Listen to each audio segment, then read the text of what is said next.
Hi, if you want to watch exclusive content with hot girls that is not on YouTube, namely, where Naruto roasts Kushina Mikoto and many other hot girls without restrictions, then visit my channel Busty and subscribe.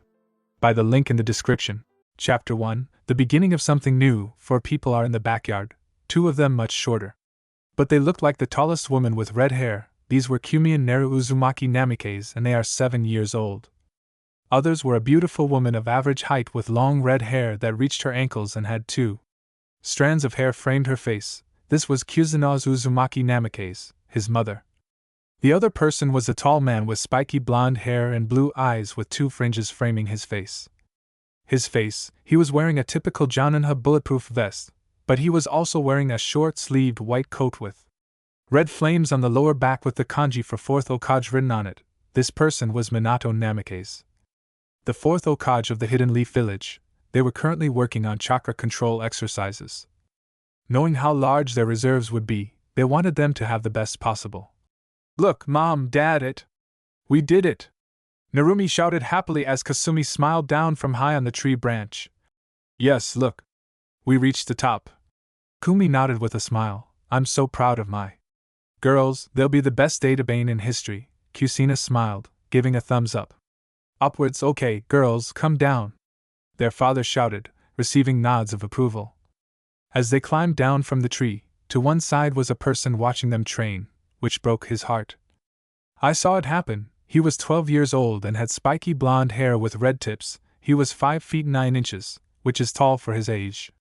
This was Naruto Uzumaki, the eldest son of Kushina and Minato, and the reason he's unhappy is that he received training from his parents, Kusina and Minato, from the age of 7, but that stopped because some reason she could never discover. She had to learn everything on her own and from others like her godmother Tsunade, Senju, Mikoto Yukiya, Fugaku Yukiya, his friend Yugao Yuzuki and Ruin Sarutobi. What no one knew, except them, was that he kept some secrets. He didn't tell his parents that he was the Jinchuriki of Nibi, the two-tailed demon cat, or as she was known, Matatabi. He loved her like a mother. She always cared about him. When she discovered that he wanted to get to know her better, that he respected the Miju and wanted to understand them better, she hadn't started training her chakra much, as she didn't want to depend on it or make it her. He looked more like a weapon than someone important to him. His other secret was that he possessed a dojutsu, but it was special compared to others. With others, since he combined the Sharingan and the Rinnegan, he didn't know how he had obtained them, but one day, while training, he overheard Minato talking about him. What saddened him was how little he seemed to care, as he spoke. He was with Jiraiya, and they were talking as if nothing mattered. He had never let his emotions control him, but he cried. But she felt pain in her eyes for some reason, but what she didn't know was that her eyes were changing into something else. When the pain subsided, she went to the mirror to check what had happened and saw that her eyes had changed. His right eye was purple with a ring around it, and his left eye was red with a black circle and a tomo in it. He recognized the left eye as the Sharingan, but not the right eye until he heard Matatabi tell him it was. The Rinnegan possessed both dojutsu. He received some help from Makoto and Fugaku after explaining things to them, as well as Tsunade and Ru were told what had happened, which made them wonder what their parents were doing or thinking about their son. That's how they were surprised to hear about his new eyes and thought about telling him, but Naruto said, which wasn't so good, since he didn't care about their approval. He had learned a great deal from them, the chakra control that. What he learned from Tsunade was incredible for someone with his limitations, where he had near-perfect control and his style of taijutsu seemed to suit him perfectly. Although he couldn't use his super strength, she taught him ninjutsu. The team's doctor, Matatabi, could heal their wounds. Fugaku and Makoto trained him in the use of the Sharingan to evolve it so he could use it easily and without so much effort. They also trained him in genjutsu so that he could use spells with and without the Sharingan, and wouldn't depend on it like many others. Iruin trained him in Fuinjutsu and ninjutsu in the 5 elements. She received help from a friend of hers, Yugao Yuzuki, he became a specialist in kijutsu, and he taught her how to use a sword. He may not be as good as she is now, she herself, but she was confident that one day she would surpass her and even her mother, Kusina. We found Naruto upstairs. He was simply hanging out when he overheard his godfather talking to his parents about something that wasn't anything new. But Jiraiya sounded serious about something unusual for him, so he decided to listen. How's the training going? The twins? Jiraiya asked the parents. They're doing very well. At the rate they're going, they'll be excellent and fulfill the prophecy. I know they'll succeed, Minato praised. My daughters will be. They'll be incredible when they grow up if they keep training. Thanks to them, the world will be saved. Kusina nodded, proud of them. Her daughters, well, if we keep going like this, in the end everything will turn out alright for us and they will be the saviors of the world. I know the prophecy refers to them, Jiraiya boasted. Prophecy, he wondered in. He spoke softly, unable to believe what he was hearing, because now everything made sense to him. Everything made sense to him, now, the reason for their negligence, and why they were being trained, but why for a prophecy? Don't they know that prophecies aren't something to be taken seriously, since they can change like the wind? Does life change daily? It's unpredictable. Jiraiya has always been a mental, but this takes the palm, but it pained him to know that they would only train him if he were the supposed son of the prophecy, and not of true love, already. I'm finished, I'm leaving this village forever, I told Tsunade, Mikoto, Fugaku, and Ruin a couple of times. Since I never felt like part of the family, and they accepted it because it would be good for me to get away from them, I should leave them notes before I go. He told himself, climbing the stairs, unaware that 2 people from his family were waiting for him. His family had heard everything and knew what his life was like. They were disgusted by how their son and Jiraiya were being treated. How filthy and disgusting he was, unknown figures, those bastards, how dare they treat their own like that? Especially that disgusting pervert. He shouted. Furious, calm down, Sister Kami, that pervert will get what's coming to him. Well deserved. As for the parents, something seems wrong, I don't know what it is yet. But for now, what do we do with Naruto-kun? Personally, I don't want him to go to another village. The second one said. The figure reassured her sister. So what do you have in mind, Yami? Kami asked curiously. I was thinking about another planet. What are you thinking? Would it seem like sending him to Earth? You know what will happen there sooner or later, right? After all, Earth. Your help would be useful, and he smiled smugly. True, but would I be capable of doing so much? With just chakra? You know how strong Ki is, right? Kami asked, worried. Because of their champion, I know that's not the case, so I was thinking of changing their AD to make them more than just a human. What? Would you mind if we turned him into a scion? He'd keep his chakra, but he could also use K. What do you think? He asked his sister. Kami smiled slyly, excited by the idea. That sounds like a great idea, sister. Let's go say hello then, she said as they nodded and disappeared. With Naruto had just copied scrolls from his father's library with the desire to progress in all the areas since it still had room for improvement, being only a high-level tuning. However, I wanted to improve, so he obtained the rest of the books to become a master of Fuinjutsu seals, plus more ninjutsu jutsu. Elemental for each affinity and for the wood style that Tsunade had given him, since he could eventually. He used them. He took notes for the Rasengan and the Irene, just to remind his parents that he learned those 2 jutsu without her help. She obtained some of Yugao's books on Kenjutsu to continue improving, more scrolls from Mikoto, and Fugaku on Genjutsu, Tsunade's more advanced Taijutsu scrolls, and chakra control exercises that he could do so, since his reserves would continue to increase with age. Now was his time to go. While as he was finishing packing, he was visited by Kami and Yami, who appeared in his room, making him nervous while he got into a fighting stance. Hello, Naruto Uzumaki, it's a pleasure to meet you. Kami smiled, making him blush. Hello, may I ask who you are and how you know? Who am I? He asked, not wanting to sound rude. Oh, he's so polite. I knew you'd be so nice and respectful. It was a pleasure meeting you, Naruto-kun. My name is Yami, also known as the Shinigami, and this is my sister Kami. He introduced himself. Naruto knelt down. He immediately bowed to the 2 goddesses. It's a pleasure to meet you. What can I do for you? I'd like to think you didn't just come to see me, if that's true. He asked them. Receiving nods and smiles from both of them. You're right, Naruto-kun, we know about your family's struggle and your plan to leave the village, Kami said, receiving a slow nod from the. We've come with an offer to send you to another planet called Earth. Not only that, but we also want to offer you something else that will help you while you're there, he told her. I would be honored to have the opportunity, but why help me? I'm sure there are more important things. What important things would they both be doing after all that would help someone like me? What else would they offer me than that? Could you help me on Earth? He asked. I'm glad you asked. We're helping because Minato is wasting his chance to be a real father to you, just like you. Kusina as a mother, however, we believe that something is not right with them, but we'll find out more later, so don't worry. What we'll do is alter your AD so you're more than just human. You will be what is called a scion, a warrior race. We will give you all the information you need about them if you decide to accept it. Yami told him. Then I'll be half human, half scion, correct? He asked, receiving. Everyone nodded. I accepted, since I was planning to leave anyway, but no. I had no idea where I would go, since Suno is an ally of Konoha. How could he kill me to get Matatabi back? Kiri.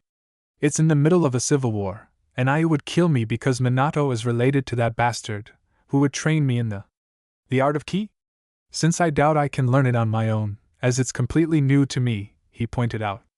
Naruto, absolutely true, we'll send you to someone who can teach you about ki. He's a friend of ours. And he can help you with ki. He is the guardian of the earth called Kami.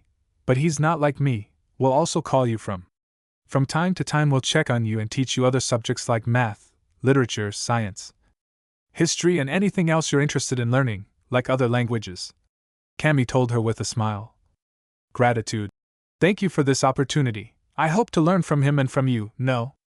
I can express how grateful I am, as there aren't many people here who are truly kind to me, except for a select few, and they agree with me. What must I do to make change happen? She asked them. Blonde, while they nodded, you don't need to do anything, just lie down on the floor and then we can begin. No? It will take a long time. As soon as it's finished, we'll head to Earth. Kami said. He nodded. Naruto did as he was told as he lay down on the ground. Meanwhile, Kami and Yami began with the ritual to turn him into a scion. They placed their hands on his head when a white glow appeared in his hands. With the process beginning, nothing happened at first, but everything began to shake around Konoha with the power spilled out as Naruto transformed into a scion. Not long after, the tremor stopped when the goddesses removed their hands from Naruto. He opened his eyes to reveal eyes of oxen. That wasn't the only change that occurred. Her hair color changed to black with reddish blonde tips. Her body. He grew a couple of inches and gained more muscle, but he was still of a lean, muscular build. How do you feel? Yumi asked. I feel great, like a new person, she said. Notice the tail. What do you think, Matatabi? He asked the Biju. Oh, I like how you look great, kitten. You're much prettier than before. I'm really looking forward to seeing what we can achieve it together. We should leave before anyone comes to see you, because I'm sure everyone will feel the power, the demon cat told him. We should leave now. We have a lot to do. What to do with your new life? Kami said as they disappeared with a note on the desk. Meanwhile, Minato, Kusina, and Jiraiya came running in. Where's Naruto-kun? Kushina asked. I'm not here. Sure, at one point we were outside with the girls, but I don't remember much. However, the next instant, the energy surge that appeared came from here. Whatever happened here, it must have been something that caused tremors. Minato said, confused. Oh, who cares right now? We need to worry about the twins, Jiraiya said indifferently, causing the parents to look at him like, if I were crazy. What do you mean? We care, Kusina said angrily upon seeing a note on the desk. What's this? He asked, opening it. As he read it, tears sprang to her eyes, and when she finished, she began to sob, falling to her knees. She stood there, weeping with sadness at the departure of her eldest son. Minato took the letter and read it as well. She grew sad and began to cry, thinking her son was gone, but the problem was, she remembered nothing. What had happened to him, or his wife, that could have led to this? I'm glad that brat is gone. To begin with, it wasn't anything special, Jiraiya said as he disappeared into the smoke, summoned by the toads. Iris-san, Mikoto, Fugaku, and Tsunade rushed in, looking panicked. Minato. What happened here? We all felt a power coming from here and we needed to find out what happened, Iris-san said. We don't know. What we did know was that we were training the twins and then the tremor started and we could. I sensed something coming from this room, but something else happened. We can't remember anything. My wife was. Maybe neither of them knows what happened. Why would Naruto leave? Did something happen that caused this? He asked. Old Cage, who was angry, but also curious about not remembering anything. How dare you? You say you don't remember, but what is there to remember? You two neglected your eldest son. And they practically abandoned him. No one spent time with him or trained him, I went. More like a mother to him than any of you! Mikoto shouted angrily, tears streaming down her face. Cheeks, what? I would never do something like that. I used to coach my son when he was little. Then I had a meeting with Jiraiya and nothing. Suddenly, Minato and I were outside training the kids with Jiraiya, all trembling. Kusina explained, confused by what had happened to him. Jiraiya, what exactly was the meeting about? Fugaka asked curiously. It was an absurd prophecy that proclaimed that the twins would save the world and that we should train them as much as possible. Besides leaving Naruto aside, since he wouldn't be that important, of course, Minato and I said no, because they were only 2 years old at the time, and he was our son. After that, nothing. I don't remember anything after that, I might have an idea, but you won't like it, but I think Jiraiya subjected them to some kind of genjutsu that he made them go along with it and forget about Naruto-kun. Now that I think about it, he never liked the boy because he was a prodigy and a genius, unlike Jiraiya, so he might have been jealous of him, and to think that my foolishness. The student would do this to Lokage and his wife just to get what he wanted, he said, embarrassed, to Tsunade. Thinking the same as his companion and everyone else, feeling rage towards the pervert. How dare he? Bastard! He ruined our lives and turned our sons into a living hell. I'm going to kill him for this. Minato, you won't stop me. What I want to know is where my son is, she shrieked. Furious, she didn't notice Yami appearing behind her. I know where she is and I'm totally on board. I agree with the pervert, seeing how completely wrong he was about the prophecy, he said, frightening everyone, and forcing them into combat positions. Who are you? Do you know where he is? Minato asked more calmly, but there was just as much desperation in his voice as in everyone else's. Come on, Minato. Kun, I'm surprised you don't recognize me. After all, we last saw each other. That was only 7 years ago, and to answer your question about your son, he's in another place, not in a village, but on another planet. After seeing how they treat him here, we decided to help him, giving him an opportunity to start a new life, Yami said, causing Minato and Kusina to pale, while everyone else, the others all looked confused. Shinigami-sama! Minato shouted, making a bow followed, with Kusina panicking as everyone else paled and followed suit. How? What, Naruto-kun is on another planet? Why would you send him to another planet instead of another village? Yurin asked. Catching his breath, as I said, it was Kenwai's offer to give him a new life. Another reason is that he'll be able to make friends his own age, which wasn't the case here, given the opinion most people had of him. And why another planet instead of a village? Well, to answer that, he said there really wasn't anywhere I could go anywhere, because they would either kill me or capture me and send me back here. I can understand Iwa's reasoning for Kumo, too. Nibi, who is in charge, would want her back. Suna would send him back to Kei, and Kiri is in the middle of a civil war right now, so we thought sending him to another planet would be the best option for him to make friends and to grow as a person. The goddess told them all to do it, but Minato and Kusina nodded in agreement. Acceptance, but the last two were horrified by what they discovered. Our son is a Jinchuriki. When? And how did this happen? Kusina asked, tears welling in her eyes, upon hearing the news. Information, yes, he was on a mission when he encountered the Jinchuriki of the Two Tails, but instead of killing her, he released the Biju without killing Soup and sealed her inside at the Biju's request, who wanted. Learn more about him. It happened about 2 years ago when he had just become a Chunin. They are very close and have a strong bond. I'm going to bring that pervert back and leave. I'll make sure Naruto-kun knows that what happened wasn't your fault, and you still love him, Yami said, snapping her fingers as she saw Jiraiya reappear. Looking around in confusion, he said, Goodbye, everyone. He disappeared, leaving the group behind. Alone, where am I? Minato Kusina, what's wrong? He asked when suddenly the seal suppressed my chakra. What? What have you done to me? Release me now! He shouted in disbelief at what had happened.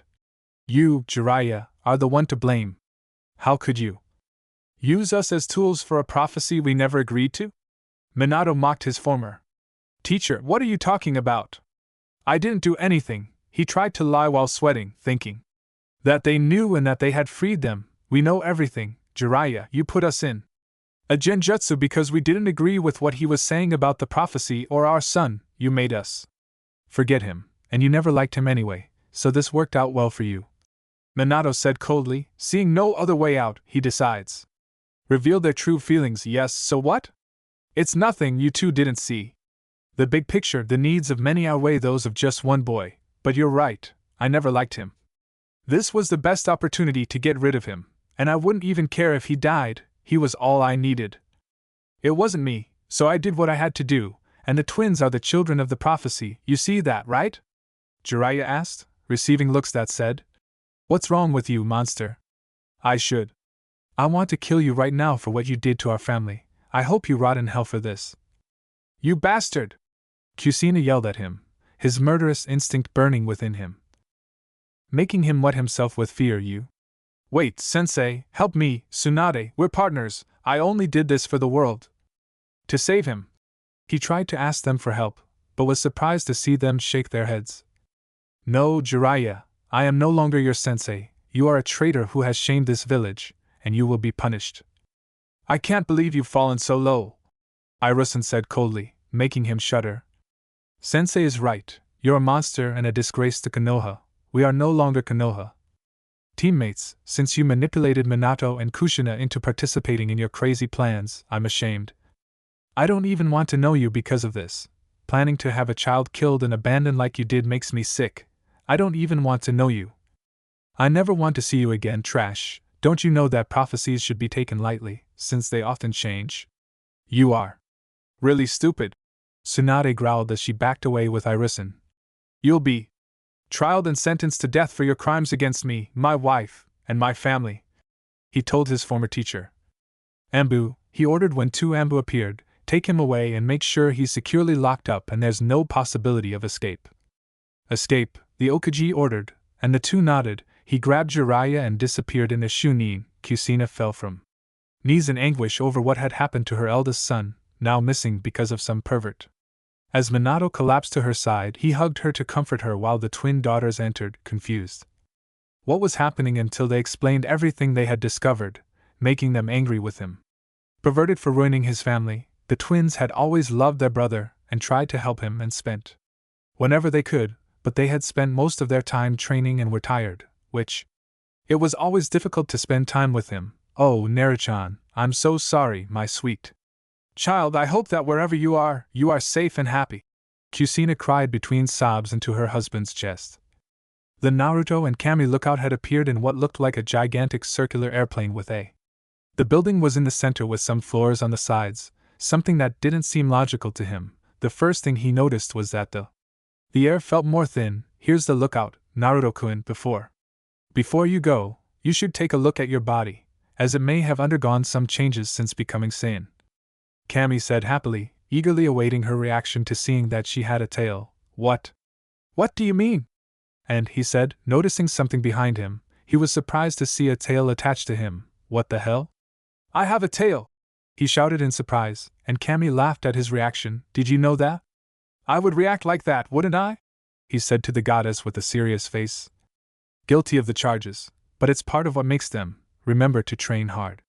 And learn all you can from your teachers. Remember that I'll also be around to teach you everything I know. You learn that at school, because I don't want you to become just a martial artist, but also a brain. Before I go, I'll leave you one last gift, he said, receiving a.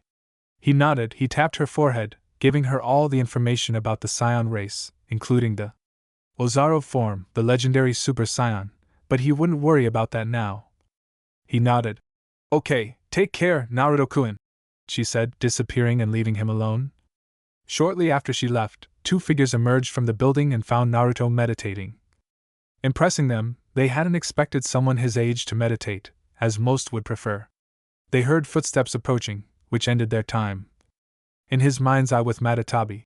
Hello, are you Naruto Uzumaki? He asked. The dark individual, he nodded, answering her question. Are they?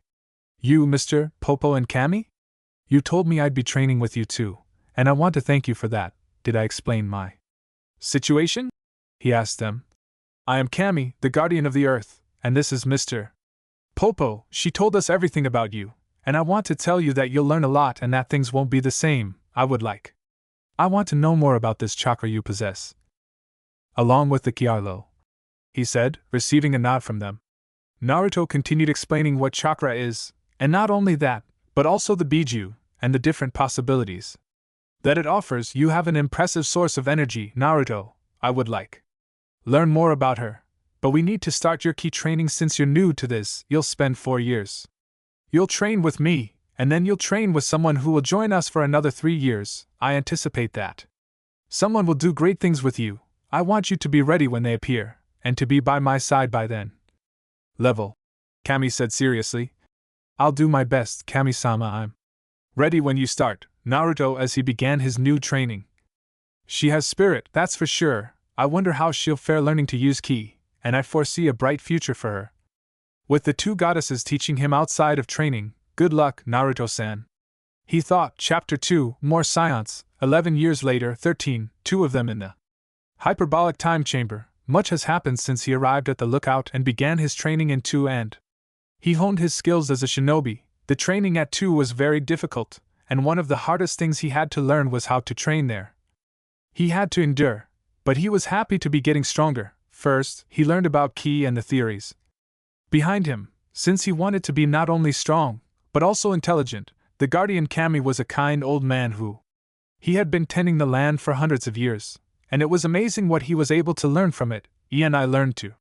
He could fly, fire bursts of energy, and even create an eye blade like Kakashi's lightning blade. He applied it. Weights such as wristbands that weighed 50 pounds each, boots that weighed 100 pounds each, and the t-shirt he wore. He gained 150 pounds. His control became easier with his training. His previous chakra training had been astonishing, as he had learned to control it to the fullest minimum. He was a complete shinobi, an expert in all categories, but best in some more than others. He excelled in fuinjutsu, ninjutsu, and taijutsu, but he was also good at genjutsu and kenjutsu. His repertoire in ninjutsu was astonishing, as he mastered all the elemental manipulation exercises, and thanks to the help of the shadow clones, most of his techniques only needed a hand signal to the jutsu. He was at the Kage level in ninjutsu. Now he was a master of seals, and could even rival his parents. He constantly had a training partner, which allowed him. It helped improve his taijutsu. His genjutsu was moderate, as he could now cast B-rank genjutsu, and to free himself from almost any illusion, he had no one to truly train with in Kekkei, but still he practiced to avoid rusting. He had also trained extensively with Matatabi to be able to use his chakra. After a long time of training with him, he fought against her, which was a difficult battle, but he ended up winning and taking her chakra for himself, which gave him a flaming blue cloak that would appear. He could even enter full Biju mode. When he was training his Sharingan, he had learned a lot about them and the different skills he had acquired from them. He had inherited 4 techniques that came from the part Sharingan. He could launch Matarasu, which are black flames that he summoned and that, when used, lasted 7 days and 7 days. Nights unless he cancels them. Susanoo is when he can summon a silver samurai avatar that could rival the Tsukumi's 3rd ability, which is the ultimate genjutsu, where the target is sent to another world in the mind where they are trapped in a crucified manner and are at the mercy of the thrower for 72 hours, but in reality it's for 3 seconds. The last ability is called Time Skip, which allows him to jump ahead by 1/10 of a second. Second, it gives him the opportunity to launch a surprise attack against someone. He learned all about the Rinnegan and the different paths he could have created, but he decided not to, as he didn't feel the need. All this he became a Kage-level shinobi after completing his training. During his time there, he met a scion named Son Goku. But he simply called himself Goku. He was a cheerful person and loved to fight against strong opponents. They told him about a tournament he would participate in, where he would meet up with his friends. It awakened his. She was curious, but decided not to join him, as she still had much to do. Part of her training took place in a special room where she spends a year inside and only a day outside, making it the perfect place to train, but he could only stay there for 2 days, the maximum time allowed. True to his Kami had helped him with his education. She would come to visit him and teach him about different subjects such as math, history, science, English. When she turned 16, she began to teach university courses. After enrolling in an online program, she decided to obtain several bachelor's and master's degrees in various fields such as nuclear physics, chemistry, engineering, applied mathematics, and computer science. This was made possible thanks to shadow clones to help, and by the time he was 22, he said he already had master's degrees in those fields. He was proud of his achievements, but he knew it wouldn't have been possible without their help and willingness. Teach him. He had even helped him get a driver's license, since people flying is very strange. Speaking of her counterpart, Yami, she and Kami had told her that her neglect wasn't her parents' fault, which made him. He was confused and didn't understand until they explained how Jiraiya had taken them by surprise and placed them in a genjutsu to make them obey his orders without questioning what his prophecy was and how Jiraiya hated him, which worked even better for her purpose. She was upset by what the man had done to her family and almost destroyed it. They even told him that his unleashed power, once he became a scion, freed them from the genjutsu, and when they discovered what he had done, Minato arrested him and had him executed for what he had done to them and their family. He was so happy to know his parents missed him and hoped he was okay. He forgave his parents for what he had done. They did it because they were under a genjutsu, otherwise, they wouldn't have, and he discovered they had said no. That's why Jiraiya did what he did. Naruto had finished his training at the lookout with the Earth Guardian and the Mr. Popo. They had taught him everything they knew and he was grateful for everything they did for him, the same to him. This happened with the goddess Kami, who had taught him everything he would need on Earth. He wore a black shirt with the Uzumaki clan symbol on the back, and white trim on the sleeve cuffs, a sweatshirt, white hoodie, blue boaters, and black shoes. Casual. That's all, Naruto-kun. I should be so proud of you for everything you've learned from me. I have nothing left to teach you, so you should go out into the world and experience life. Find yourself 1 or 2 girlfriends and start a family, he said with a smile as he blushed at the thought, but ignored it and grumbled under his breath, Thanks. Thank you for everything, Kami-sama. I owe you everything you've done for me all these years and I couldn't be more grateful, he said. Naruto tried to bow, but she glared at him and he quickly corrected himself, hugging her when she hugged him back. In these 11 years that I've been teaching you, you've become a little brother to me, and I couldn't have been happier to have met you. I'm sorry to say that this is the last time we'll see each other for a long time, so make me proud, like I know you will be, Kami said with a smile spread across her beautiful face. She took a step back as Kami, the guardian of Earth, and Mr. Popo. They took a step forward. You have performed well in your training over these years with us and we hope you continue to improve and enjoy your life on Earth. You'll be welcome here whenever you need us. Something, said the old guardian with a fatherly smile. I will, and I will thank you for everything. I will do everything. I'm doing everything possible to make you proud, Naruto told his lifelong teacher as they shook hands. Kami pulled out a piece of paper with something written on it and gave it to Naruto, who looked at it curiously and laughed. It's where you can find Goku and his friends. Apparently, they're getting together, and you can meet them and introduce yourself. I think that would be a good start, he told his student, who nodded and put the note in his pocket as he floated away. The air rose, and he flew away from the lookout point as the place grew smaller and smaller until he could no longer see it. An hour later, Naruto was flying towards where Goku was, and judging by his energy signature, he wasn't much farther away. But for some reason it was getting smaller, which made him nervous. He decided to go faster and expel more energy, which almost sounded like a sonic boom, wanting to know what it was happening. He arrived at the place where he had last sensed Goku's energy, and it had completely disappeared. He was surrounded by 4 people, 3 adults and 1 child. However, Goku's body was disappearing, and that made him wonder what was happening until he realized. Kami, what do you have planned for him? He wondered, thinking about what the Guardian of Earth had planned. He saw a green-skinned man with 2 antennae lifted the boy who seemed to have piqued his interest. Excuse me, what? What are they doing with the child, Piccolo? A voice asked, taking them by surprise, wondering if he was another scion like Raditz. Up here, said Naruto as they looked up and saw him smiling at them. And who are you? Piccolo asked cautiously, noticing the appendage behind him. You're a scion, are you with Raditz? He asked. Yes, I am a scion and I don't resemble him or what remains of him at all. Of the scion race, he answered, relaxing them a little. So who? Who are you? We've never seen you before. An old man with a pointed head and a beard and white mustache. I'm Naruto. I was going to see Goku. It's been a while. It's been 50 years since I last saw him, but I felt his energy dwindling until it disappeared. If I had known he was fighting against someone like that would have arrived sooner, he explained with a frown. How? Do you know Goku if you say you know him? Bulma asked, nervous about her scion status. Despite I found him really attractive, I trained with him for 3 years before he went to the martial arts tournament. 5 years ago, he should have mentioned me. Anyway, we can talk about it later. What's wrong? Naruto asked. Wanting to return to the topic, which calmed them down a little, they continued explaining everything, including how Raditz came to be. Earth was searching for Goku and wanting him to join them and the others. When Goku refused, Saiyan kidnapped his son, who found out it was Gohan and threatened to take him with him instead of Goku if he didn't kill 100 humans by tomorrow. But instead of doing that, he and Piccolo teamed up and killed him, with Goku sacrificing himself to do it, and as just before Raditz died, he revealed that 4 more Saiyan would be here within a year, and that they were much more stronger than him. I see, and they're taking the child to help him reach his full potential?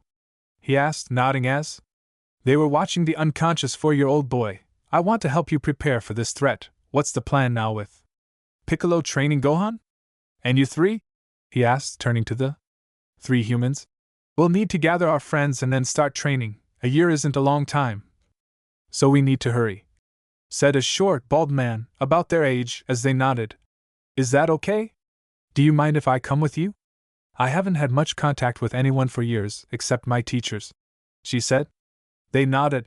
We'll be back in a year, and by then we'll be ready for the seance, Piccolo said as he flew with Gohan still in his arms.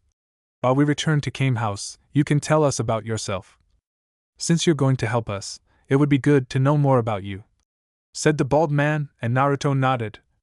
Let's see, Goku told me about you guys and what you looked like, and I have to say he nailed the details. He chuckled, teeth at their confused expressions. Judging by how bald and short you are, you must be Krillin, the old man from the bald guy with the white beard must be Master Rossi.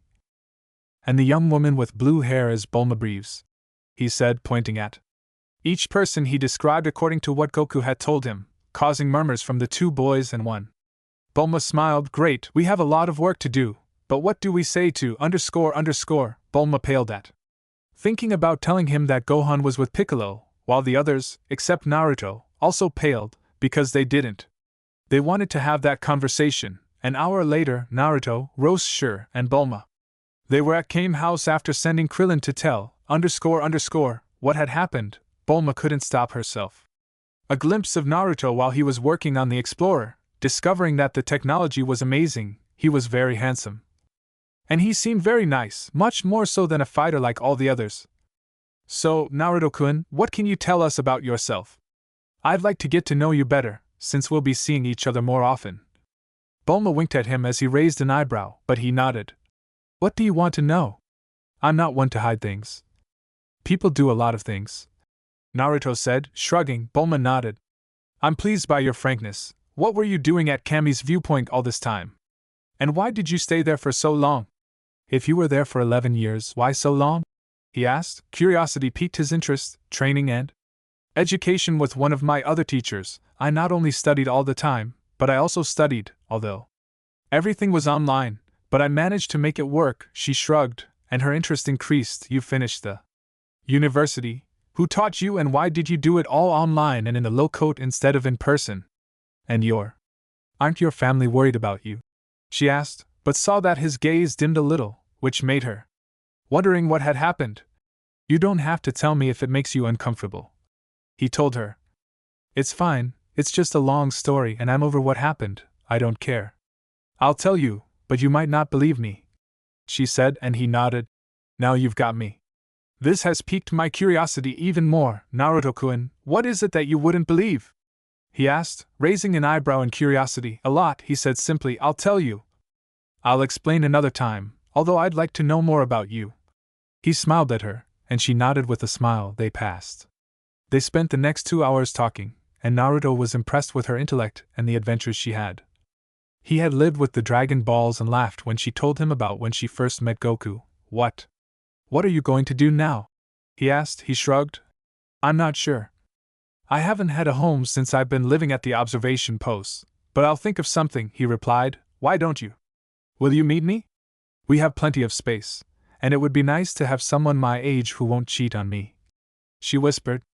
The last part contains poison, are you sure? She asked, wanting to be certain, since he wasn't one to impose his will on others. Of course, it's no trouble at all, he assured her. Well then, what was that about the unfaithful type? He asked with a menacing smile, hoping he hadn't overheard. Fine.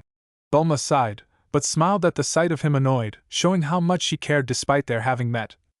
Just a few hours earlier, my ex-boyfriend became famous playing baseball, and it went to his head to call himself the. He received attention from all kinds of women, which led him to cheat on me. She explained, frowning as she thought about her ex. He'll miss out if he can't control himself. You're a beautiful and intelligent woman. If he can't see how great you are, it's his loss. But if I ever meet him, I'm going to beat the crap out of him, he said, with a smile that made her shudder a little at his protective attitude.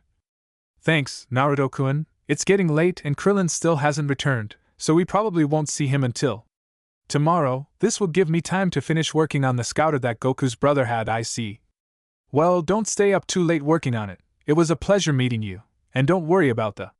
We'll think of something, he said, smiling at the blue-haired beauty, who nodded as she went back to work.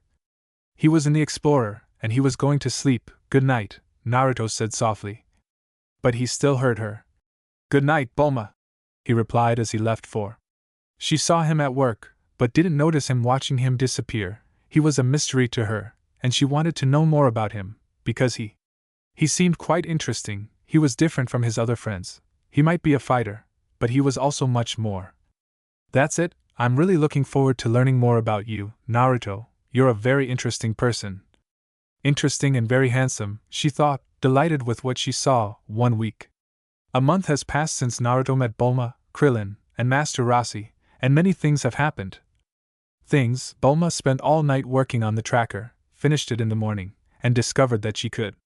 To detect a person's power level, he tested it on the boys to see what theirs were, and Naruto. He laughed at the memory. Krillin had 210, Master Roshi 139, and what made him laugh? Naruto's expressions, including Bulma's, when he checked his power level, which was 9,450. Without any activation of chakra, ki, eyes, or Matatabi chakra they had. He spent the last month using the Explorer to find his other friends to tell them what was happening. They passed by so they could prepare for the séance. They encountered a tall, bald man with 3 eyes. With one on his forehead, this was Tien. Another was a short man who looked like a child with pale white skin and large red dots on her cheeks while wearing a black cap. Her name was Shiazu. The last person was a man.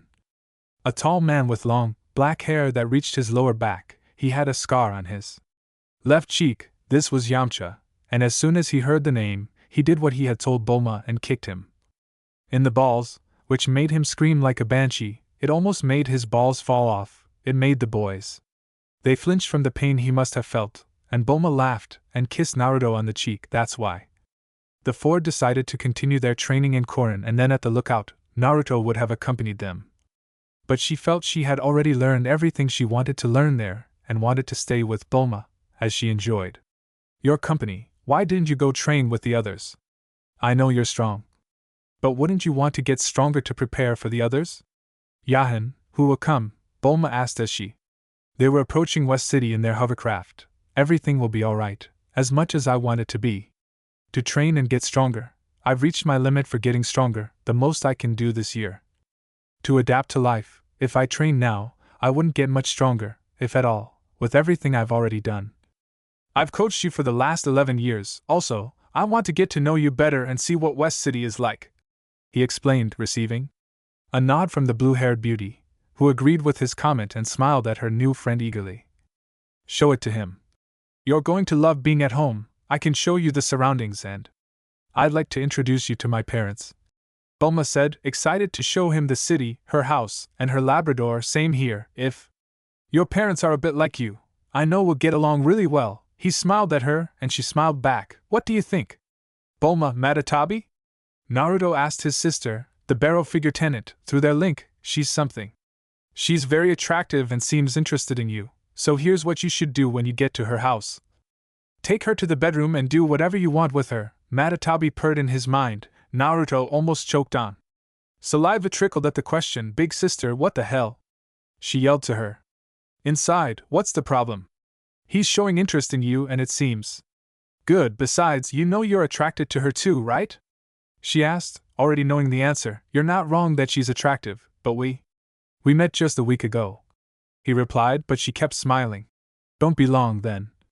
She might lose interest and look for someone else. He joked about the twitch in her eye, which made her laugh at his reaction.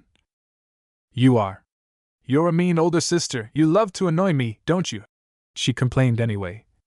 What do you think of everything we've learned so far about the other scions who will be here inside a year? He asked, changing the subject. It will be a difficult battle, so we must be prepared, but I trust in our abilities. Your power level is almost 10,000 at your base without Turain Sharingan, which activates your Kira and mine, which will give you a great opportunity. But we won't know until we see them in person, so we can only prepare for the worst, the cat said. The demon said seriously, and Naruto nodded. All right, I'll let you sleep. For now, little sister, thank you for everything you've done for me since we met, he said as he hugged her. She nodded and licked his face, showing him her affection, until he faded from her mind. Naruto, are you there? Bulma asked, waving her hand in front of him to get his attention. Excuse me, did you say something? She asked with a twitch in her eye, annoyed at having been ignored. I was trying to get your attention. You were lost in thought. What were you doing? She asked. Seeing that her eyes were glassy for a moment, I'm sorry, I was lost in thought, he apologized, smiling shyly and scratching the back of his neck. Okay, we're almost there, and then I can start showing you around. I also want to ask you something else that's been on my mind. I've been head over heels since we met, but I haven't been able to because of how busy we've been this past week, she said, pointing her tail, and he nodded, knowing what she meant. The rest of the flight passed.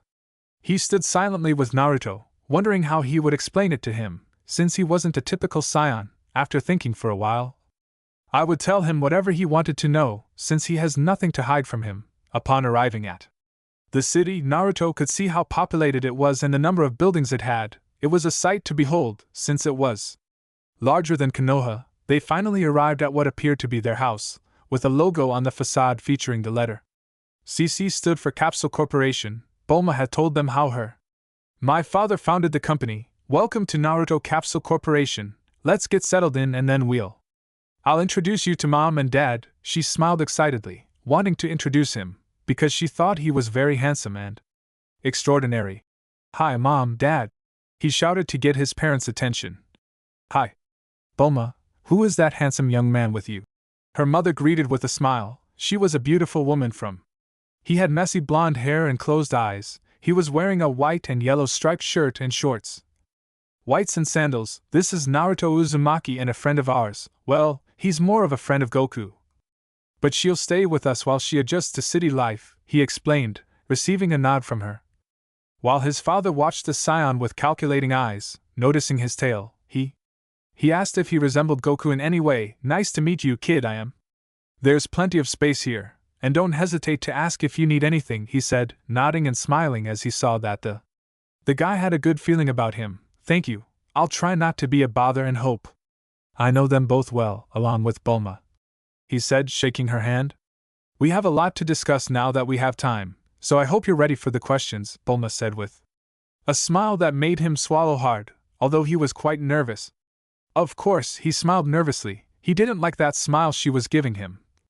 Be careful with him, dear, her father shouted, feeling sorry for the boy. Bulma. She led Naruto to her room, a large room that could accommodate several people. She needed to decorate it. But I had something important to do at that moment. So, you wanted to talk? From my tale? He asked when he saw her nod. Yes, I suppose you're a scion like Goku. I want to know where you come from. I doubt you're like that Raditz guy, but I'm also curious to know how you got here, because you didn't exist until 11 years ago? Bulma asked, narrowing her eyes suspiciously. He nodded, impressed by her ability to decipher so much so quickly. He's very intelligent, and isn't afraid to get someone's attention when necessary. Which made her even more interesting to him. Well, as you can guess, I'm not from Earth or planet Vegeta. I must tell you that I was originally human, but circumstances led me to become a scion. He responded critically, confusing her. But listen to what she had to say, he continued. He explained to her everything about their home planet, and the energy they use called chakra.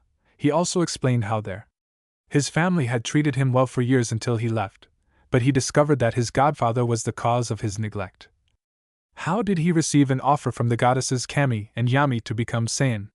By the time he finished, she was looking at him with concern, and Naruto smiled at her and squeezed her hand, indicating that he was good. I'm sorry you had to deal with that and that they went after your family, but at least it's all over now. Better, right? You have friends here too, like Goku and me. Thanks for telling me this. And I hope that one day I can meet your family, as they seem very kind, she said with a smile, without taking her eyes off her. Look, me too, you'd get along with them, but maybe someday. I'd like to explore the city now, so where do we begin? He asked, but grew nervous when he saw a glint in her eyes that made him think perhaps it wasn't the right thing to do. It's been a while. It had been 11 months since Naruto started living with the Briefs, and he was having a great time. He had gotten to know the family very well, and I had to say they were a great family. They didn't care if I was different from others or even from the humans. They had done so much for him in the short time they had known him. They knew of the Scion's arrival, so they helped prepare by building a gravity chamber that could reach 100 times Earth's gravity, which it wasn't something to laugh about. Bulma, as she had promised, had shown her West City and had gotten her some things for her room, as well as clothes, since she didn't have much to wear when she left the lookout, as there had. As predicted, once she discovered chakra, she wanted to learn everything she could about it, which made her laugh. She muttered under her breath, excited to see him experimenting with the energy source, another thing Naruto had. What I learned about Bulma was that she was dating Yamcha, or at least she used to be when she broke up with him. After growing tired of him cheating on her with other women, which she could understand, since it's wrong to cheat on someone, especially someone like Bulma, because 1, she can make you suffer the consequences for it, and 2, she doesn't deserve that kind of treatment. Naruto had found Bulma more than beautiful and found himself developing feelings for her. The woman, but he would keep it to himself as she went through a breakup. Perhaps after the Scion attack he tells his feelings, despite being nervous about it, since this would be something new for him, as he has never. She had felt something like this before for someone in the elemental nations. She hadn't trained much, since he focused primarily on keeping his skills up to date, as he only ensured he was prepared for when the Scions finally arrived. His power level had also increased, but overall he was pleased with himself. The same as how the last few months had gone. During the last few months she, along with him and the teacher Rossi, had been collecting the Dragon Balls to revive Goku for the fight. They had managed to gather them all. They were all waiting for the right moment. Naruto and Bulma were in the living room playing cards. Naruto. She smiled smugly, and Bulma looked frustrated. I mean, how are you so? Are you good at these kinds of games? I don't think I've ever seen you lose. If I didn't know you, I'd say you cheat, but I know it's not like you. I say that after we deal with these Scions, let's go to a casino and see what happens. You're lucky, he complained about his luck, wanting to see if he was just as good at gambling. What can I say?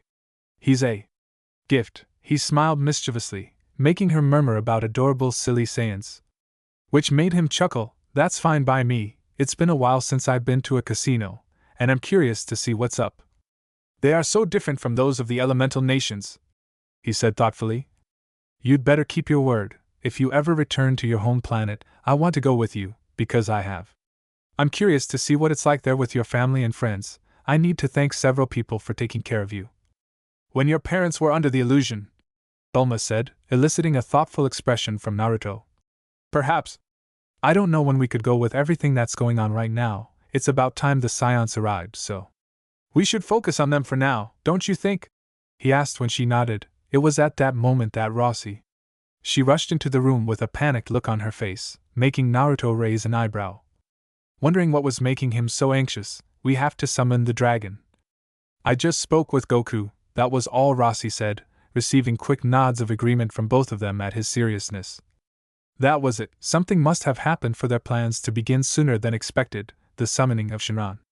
It happens like in the canon with only Naruto there, but nothing else happens, well, if the scions arrive before.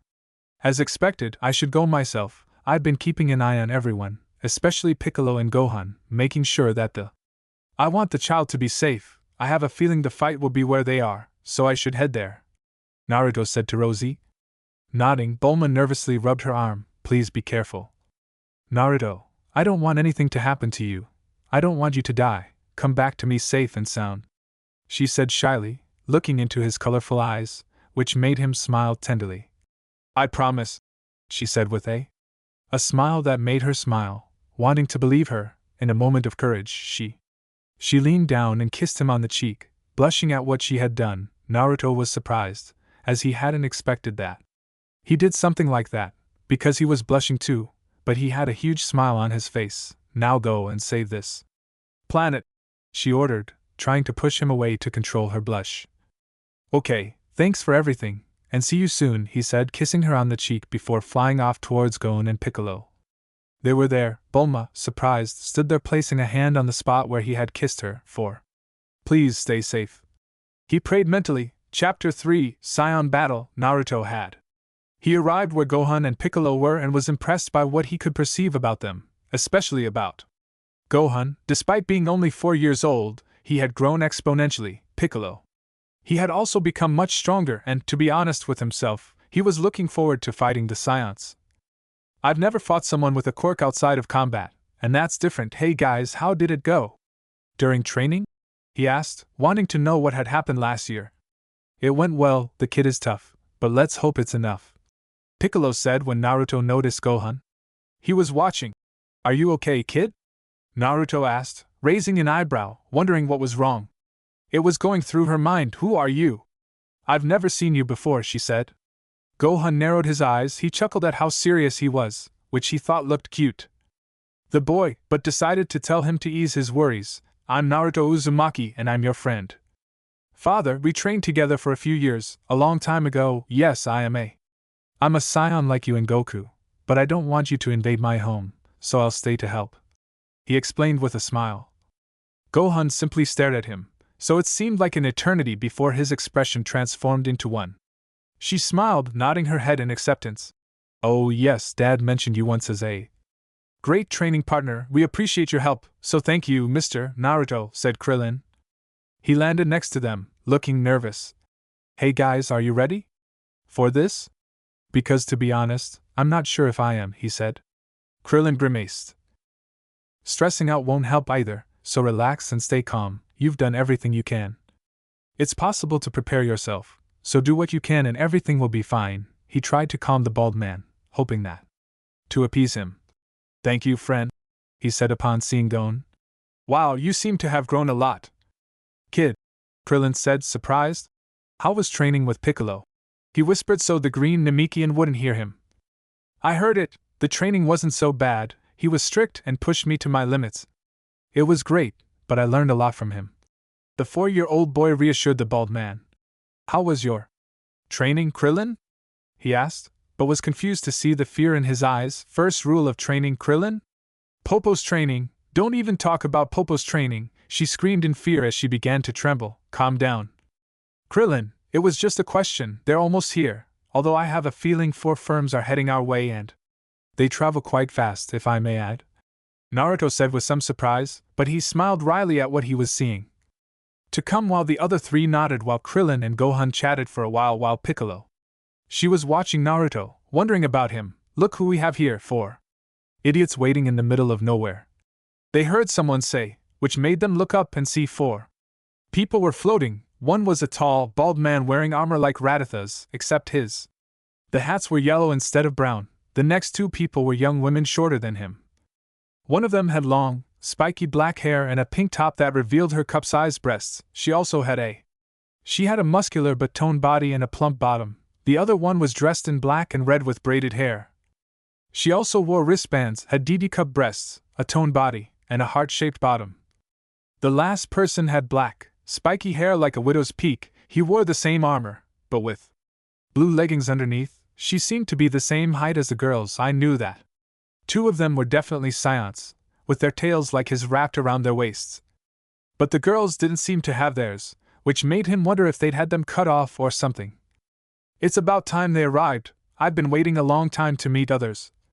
Scion, Naruto said with a mocking smile, receiving confused looks from the four. What do you mean? The short man asked curiously, wondering who he was. He had never seen him before in his life. Vegeta, look at his waist, said the spiky-haired girl, catching his attention. Vegeta followed her gaze. Look at this, a tail. You must be a scion, but who are you? I've never seen you before, have I? He asked, and you won't know, since it's none of your business, MC Widow Peak, Naruto. He smiled smugly as that person frowned at his scion companion, while the others, except for the bald, they were secretly laughing at him. Enough! Vegeta shouted as the four of them descended to the ground in front of them. We came for the Dragon Balls and you're going to tell us where they are? He demanded, crossing his arms. You should hand them over, you're no match. For us scions, it would be easier if you did what he says before they hurt you, said the bald scion. With a mocking smile, but received no response from anyone. Even if we knew where they were, we would never find them. We would deliver. I suggest you shut up, go back to your capsules, and leave our home, and furthermore, they would have to wait a long time before they could use them again, so, tough luck, Naruto smiled smugly at. Seeing the rage that gripped Vegeta and Nappa, you want to go, you low-class scum? I bet you don't even. We know how weak you are, Nappa said with his own smile, but only got a laugh. Before that, why don't we check your power levels? Don't you think so, Vegeta? Asked the girl with the pink tube.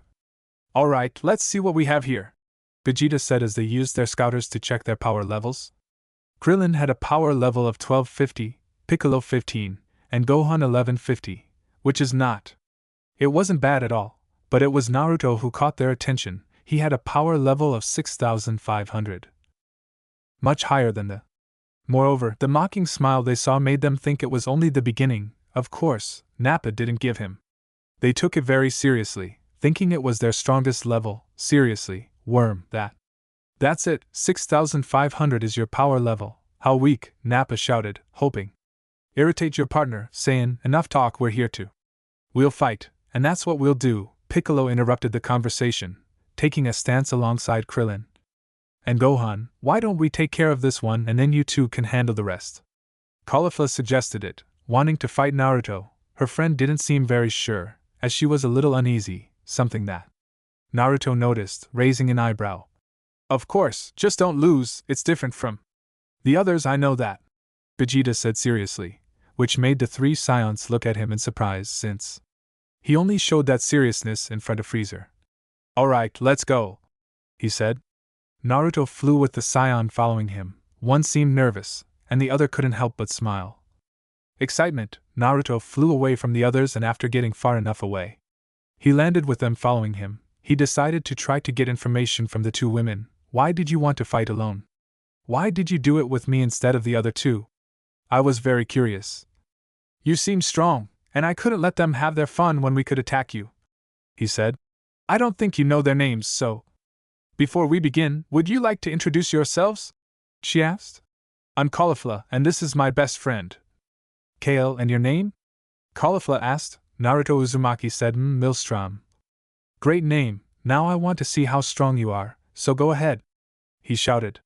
Lunging at him, when he was close enough, he threw a punch. He ducked and tried to hit him. Caulifla attempted a kick to the head, but she managed to block it with her arms. Caulifla tried another punch aimed at her. He grabbed her, spun her around, and threw her against a mountain, causing her to crash. He stayed there for a while, waiting for her to come out, and it wasn't long before the rubble exploded and she emerged from it. She had some bruises, but she wasn't angry. She was smiling from ear to ear, making him sweat. You're strong, but what's your maximum power level? I want to fight you at your full potential, Caulifla said, wanting to test herself. Against him, what about Kale? He shouldn't help you, trust me, if you want my best. You'll want to team up with me against me, he said with a mocking smile as he began to channel his power. The rocks. They began to float in the air as a white aura became visible around them. He screamed, releasing more power than It lasted a minute as dust rose into the air. Her scouter shot out like crazy as she and Kale watched with wide eyes, shocked by what they saw. He doesn't stop. His power level is 19,000. That's a little higher than Vegeta's maximum, and it keeps increasing, Caulifla shouted. Incredible, see, how is this possible? Kale murmured, shocked and a little. I'm not finished yet, Naruto shouted as he continued to climb. His power was unleashed with a gigantic roar that made everything around him explode, and all fell silent. Naruto emerged from the dust, appeared before his eyes with his arms crossed over his chest while he stared impassively without showing any. Sakulafla, what's your power level? Kale asked with difficulty. Swallowing hard. It's 50,000, that's impossible, Caulifla shouted. Denying it, but a small smile appeared on his face. Come on, you're strong, I see, but we'll still beat you, he shouted as he disappeared and reappeared in front of him, punching him in the stomach, but he managed to block it by making it slip back a little. It's not a bad shot, but is that all you've got? He asked curiously. Boredom, let's see if you can handle this, he growled, kneeing him in the chest, forcing him to. She stepped back to dodge the blow, but she wasn't prepared for Kale to suddenly appear and give her a punch to the face and he'll crash into the mountain. Nice shot, Kale. It looks like we'll have to face him together, okay? My protégé? He asked with a smile as they raised their power to its maximum. Naruto emerged from the rubble with a mocking smile, as if what had just happened hadn't affected him. You have strong whiskers, so let's see what else. You have it! She shouted as she and Kale charged at Naruto, and he followed when they met in the middle. The others, Nappa and Vegeta, had cultivated strange green things they called Saimen. They decided. Have fun and compete in one-on-one fights with Yamcha first. It's the same that the cannon, Krillin had just killed the Cyberman, and was preparing to fight Nappa when everyone felt the Vegeta became serious. Since that power didn't come from Caulifla or Kale, he decided to check his. The tracker nearly broke as it read the power level. What's wrong, Vegeta? Nappa asked, confused to see. His leader got nervous about something. That Scion's power level is 50,000. He clenched his teeth in anger. That's impossible. Nappa shook his head, his eyes wide open. No, it isn't. If what I saw is true, then we can't afford to play with them. Kill them all, but leave the Namekian alive so he can tell us where the Dragon Balls are, he said. Vegeta grumbled while Nappa, but Naruto, Caulifla, and Kale obeyed. Naruto, Caulifla, and Kale were hitting each other. They deserved credit. They worked as a team. It was amazing, and they could cover each other very well without even communicating. It was then that she dodged Caulifla's attack, causing her to crash headfirst into the mountain, leaving him alone with Kale. He launched a leg sweep, sending him tumbling forward, but used his hand to regain his balance and got back up. Standing, but she was already on top of him. Continuing the battle, Naruto pushed her back, gaining distance. She fired energy blasts at her. Kale was forced to jump and dodge the blasts. She was frustrated because neither she, not even Caulifla, had been able to do him any real damage. You're a bastard, aren't you? Why? Why are you here on this planet when you could be anywhere else? Caulifla asked, not mockingly but with curiosity. This is my home. I grew up here for 11 years and have come to enjoy this planet. And of her people. Her answer was simple, but the joy in her voice was palpable. Let's see what else you have, she said. She punched herself in the palm of her hand and smiled excitedly. She lunged at him again, throwing. She threw a punch, but he caught it, grabbed her wrist and threw her over his shoulder. But she had to dodge it when she saw he was hit by multiple bursts of K-shaped projectiles, so he had to jump back to avoid them. They had no chance to do anything else when Naruto disappeared like a blur, surprising them, since they didn't. They could see him, they searched for him with their eyes, but they couldn't see him when he appeared behind her, unable to react. Quickly enough, he kicked her in the back, but he didn't stop there, continuing with a 5-count combination. He delivered punches and 2 kicks that made her scream in pain as she crashed to the ground with a heavy thud. Naruto continued. She sent 3 bursts of K-energy toward her, hoping to knock her out with that attack. Caulifla! Kale shouted. She was surprised to see her opponent move so quickly. She barely had time to block the punch with her arms. But he had to wince at the power emanating from them. Come on, you can do better, right? He asked, but noticed she hesitated for some reason, which confused him. He had to find out what was going on. Naruto. She disappeared again as Caulifla and reappeared in front of her, attempting to knee her in the chest, but he managed to stop him by grabbing his leg and turning him around before throwing him towards the mountain. However, he managed. She held back, she jumped and landed on her feet. By then, Caulifla had managed to get up, but it was clear she wasn't. He looked pretty good, with several bruises and cuts on his body. We don't need to fight, you know? I don't want to fight with none of you. It's obvious you're here against your will, he said to get their attention. So what? We can't do anything against the prince. He's stronger than both of us, Caulifla said. And Kale nodded sadly. Why don't you stay with me then? You can finish here and live with us on Earth, he said, surprising them both, because they didn't. They were expecting an invitation like that. Even if we wanted to, Vegeta would find us, and we wouldn't. That would be good, Kale said. Enough talk, we have a job to do. We will, Caulifla said as she extended her hands with an explosion of K forming, only it was much more larger than normal and they were red, crushing cannon. Several explosions of red ki blasts shot out in rapid succession as they struck him, causing an explosion. They waited for the dust to settle so they could see if it would fall or not. Did I do it? He asked, panting. Attack, for he had put all his strength into it. I think so, he began to say. They went to Kale, but then they saw someone emerging from the smoke, revealing it to be Naruto, completely unharmed. What? Damn it! I gave it my all in that attack, Caulifla shouted in disbelief. Once Naruto was fully visible, it appeared that nothing had happened to him. No scratches, no burns. Nothing, however. Her eyes had changed. They were purple instead of the usual color. The usual black, with strange designs and volumes. It was something they had never seen before. What's with the eyes? They're different from before, Caulifla said. Naruto didn't say anything, while he gestured with his hands, confusing him. Even more so to the two Saiyan, without knowing what he was doing as he inhaled deeply. Fire style, fireball jutsu. Naruto exhaled as a gigantic. A fireball escaped from his mouth, heading towards the two Saiyans. They could feel the heat emanating from it, but they didn't have time to think about it, as they had to dodge the flames to avoid getting burned. This gave them time to.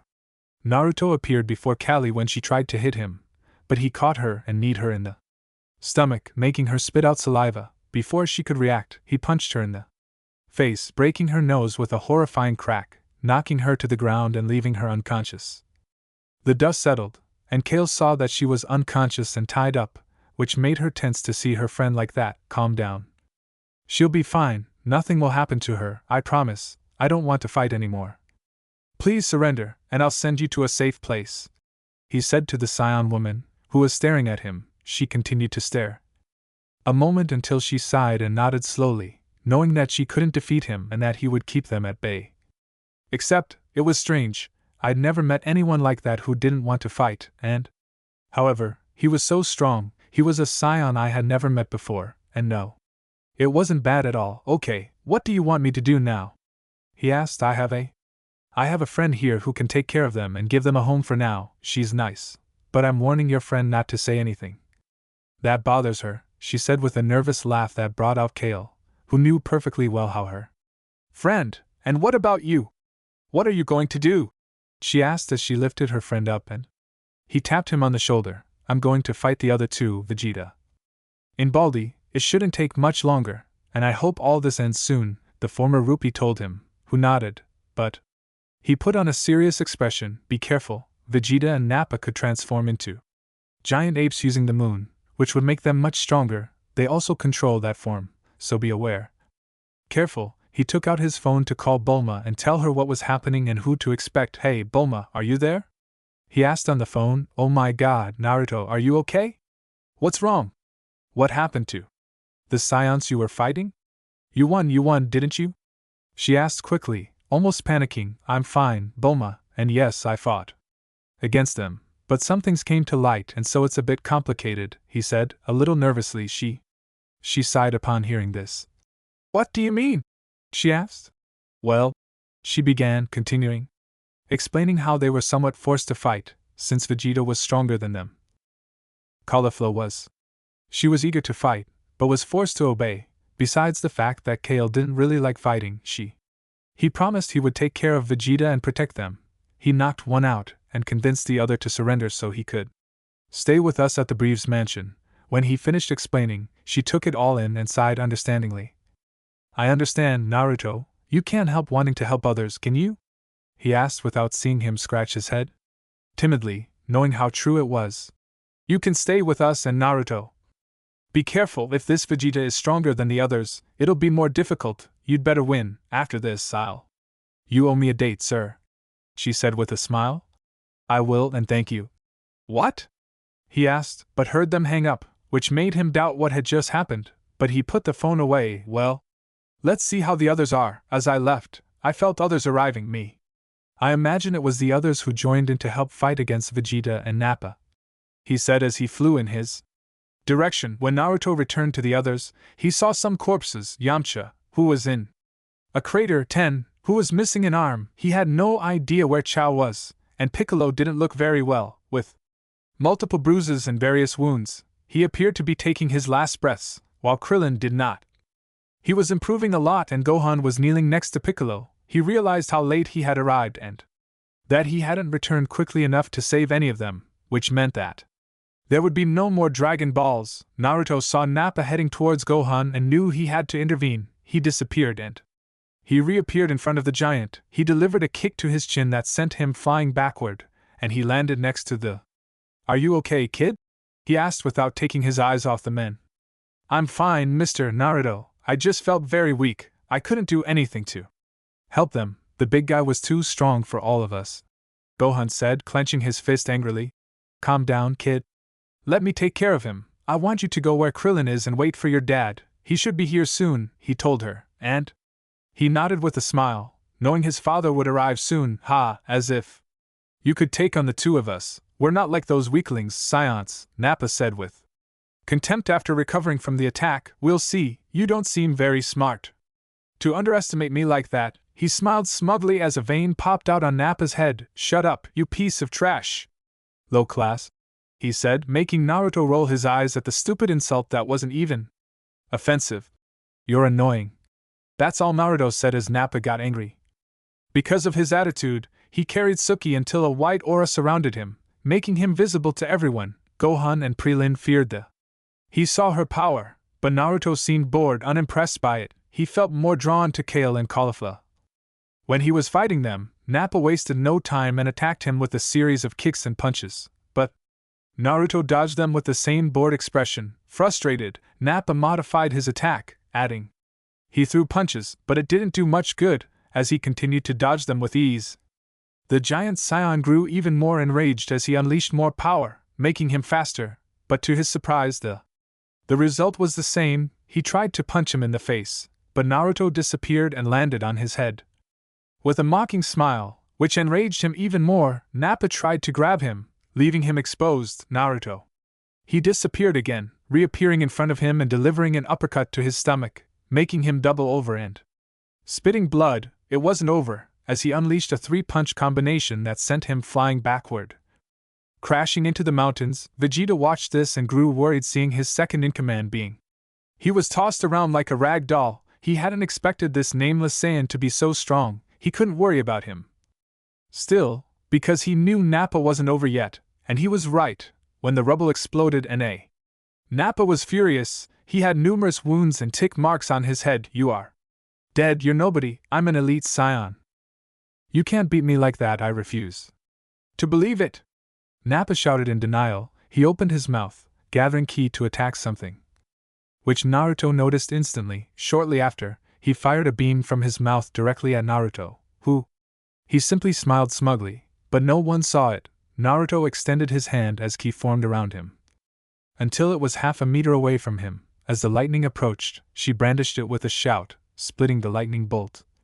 He split in two as he passed by him, surprising everyone, especially the two Saiyan, who were looking at him with disbelief. You're finished, he said with a serious expression, disappearing from his place, and Nappa did the same. Their fists collided, sending out small shockwaves as they exchanged blows for a while. Several minutes, until Naruto dodged a punch, landing an elbow to the face that made him slip backwards. It wasn't over yet, as he launched several ki blasts, forcing him to dodge by flying through the air. But he saw. The blasts followed him instead of hitting him. Naruto appeared in front of him and punched him in the chest, sending him flying backward as the blast struck his back, causing an explosion. When the smoke he dispersed, Nappa crashed into Vegeta with shattered bones, several cuts on his body, one arm missing, blood seeping from his head. It seems it's over, and you, Prince, what will you do? She asked as she felt someone appear in what seemed a yellow cloud. Dad, Gohan said excitedly. Goku, Krillin said, feeling the same as Gohan. That is, Goku's power increased drastically. He's still not close to me, but becoming that strong in a year is incredible. Naruto was impressed with his friend's power. This is impossible. Kakarot wasn't this strong a year ago when he fought Raditz, and now this nameless scion has. He had defeated not only Caulifla and Kale, but also Nappa. He groaned mentally, trying to decide what to do next.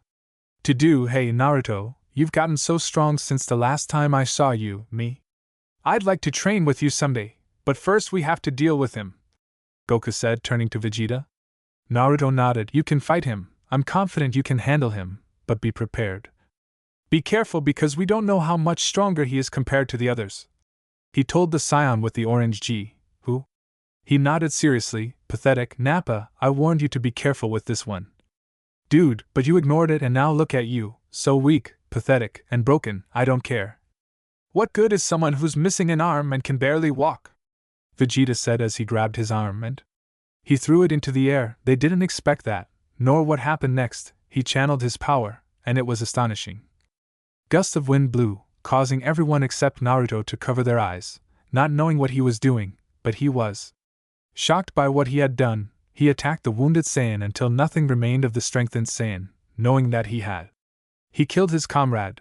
This disturbed everyone except Naruto, who knew what. It was cruel because of what Kale had told him. It could have been them if they had returned as failures. Goku and Vegeta flew away after Goku convinced him to fight somewhere else so that they could. The bodies of his friends weren't destroyed in the process. This gave Naruto time to really reflect. Gohan and Krillin, seeing that they looked quite battered from the fight against Nappa. Let me check them out quickly. The wounds, he said to the Dur with some surprise. Are you a healer? Krillin asked. Yes, in my old village, my godmother trained me in medicine and how to use my ki to heal instead of just to fight, but it also required precise control so as not to. It will damage the body more. Stay still and let me do this, he explained while they nodded. They were amazed to see a green glow in his hands that lasted a few minutes and knew it was him doing it. A diagnosis. And how serious is it? Krillin asked bluntly. Well, you definitely have some broken ribs and a concussion, Krillin. However, Gohan didn't. It's so bad compared to you, so I suggest you return to Kame House. Where is everyone? He asked them. But what? What's wrong with Gohan? He was about to protest, but Naruto interrupted him. Go, I'm sure your mother is very worried about you, and there's no need to worry about your old man. I'll take care of him and help him if he needs it. Can you trust me with that, son? Now let me heal you a little before you leave, Alda told them, and they nodded, deciding to trust him to do it. She'll take care of Goku as they fly toward the small island. Now let's see what you can do, Goku. You've become much more strong, I know that, but will it be enough against Vegeta? He asked aloud. The fight unfolds as canon until Goku hits him with a Kaioken X4 in the clash of their beams. Son of a bitch, this can't be happening. I'm the prince, I'm the best.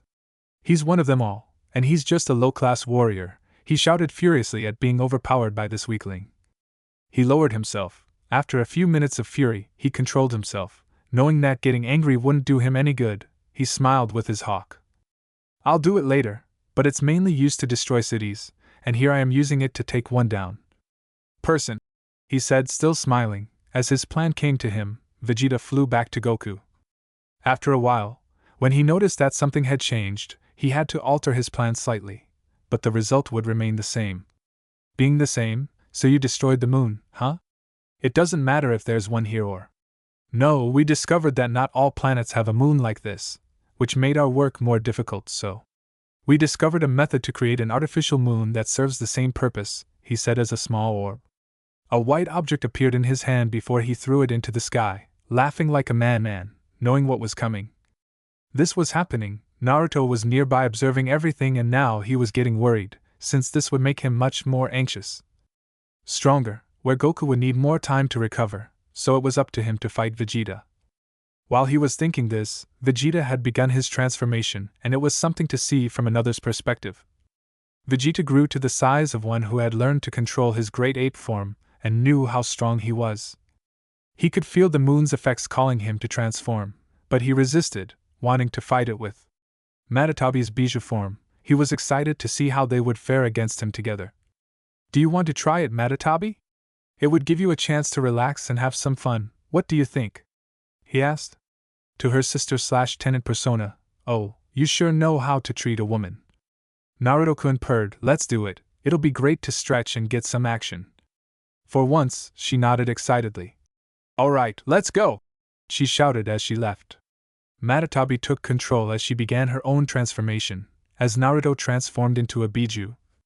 Goku was having trouble controlling Vegeta's new form. Not only was he stronger now, but he was still just as fast. His body had been beaten and most of his bones were broken after he was caught, and he squeezed him so hard that all his bones broke. Suddenly, Vegeta was thrown several meters from a distance, which forced him to let go of Goku, who groaned in pain from the fall. "Who the hell did that?" Vegeta asked in his irritated ape form. He looked around for the source when he saw a creature so big as him. It was a giant cat that seemed to be made of blue flames. It had eyes of two different colors, one yellow and the other green. To top it all off, two tails wagged at its sides. Back, what she couldn't see was that Naruto was on her head, so he could not only help her, but also to separate from her if necessary, since they believed they could fight together instead of as one. "That would be me." "You idiot!"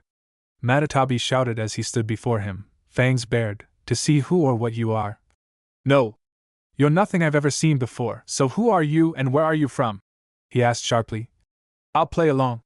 "My name is Matatabi, and my partner and I will kick your ass," he said, narrowing his eyes as he lunged at Vegeta, his claws ready to strike. "I am Prince Vegeta, the prince of all the Saiyans. I'm not afraid of you, little kitten," he roared without being intimidated by the demon cat. Tatabi pounced on her with Vegeta in his stance, who ducked under a.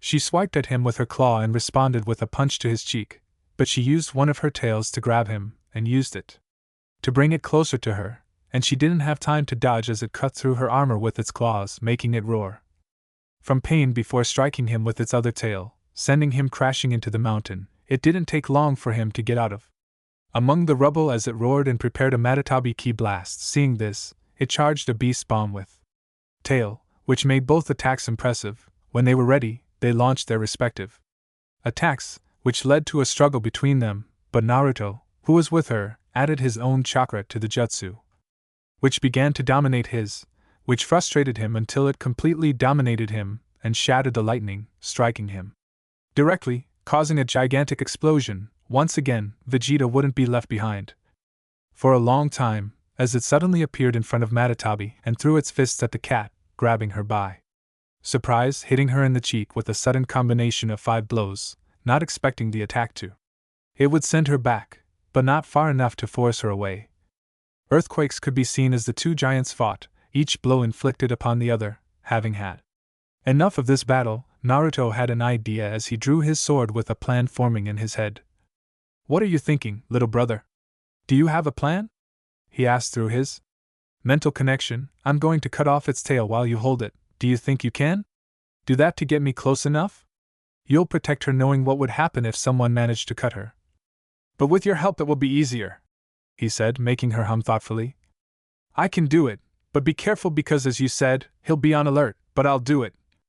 I'll do something to keep him busy, you'd better hurry," she said as he nodded and hung up. Communication with his plan already underway, Naruto jumped off Matatabi's head.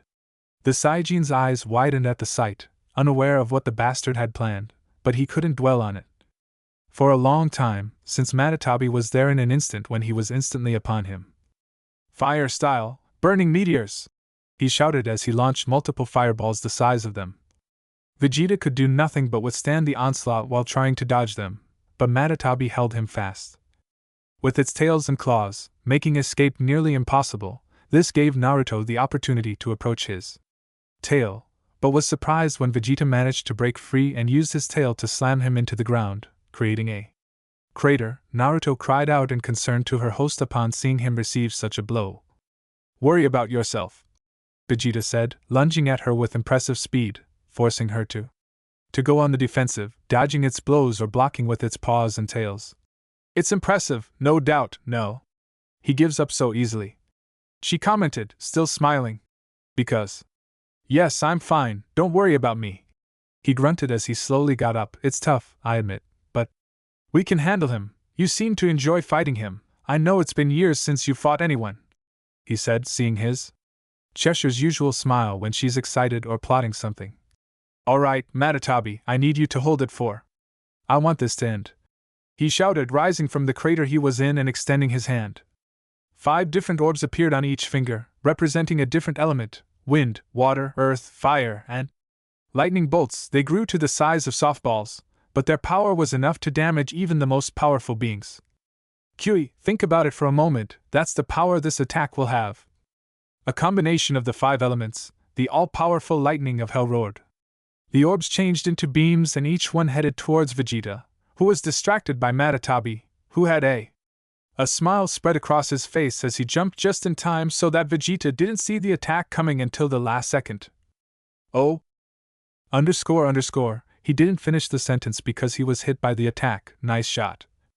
Naruto-kun smiled, delighted with how strong her host had become in the years they spent together. "Thank you, but it won't end until I'm out of the fight," Naruto said without hesitation.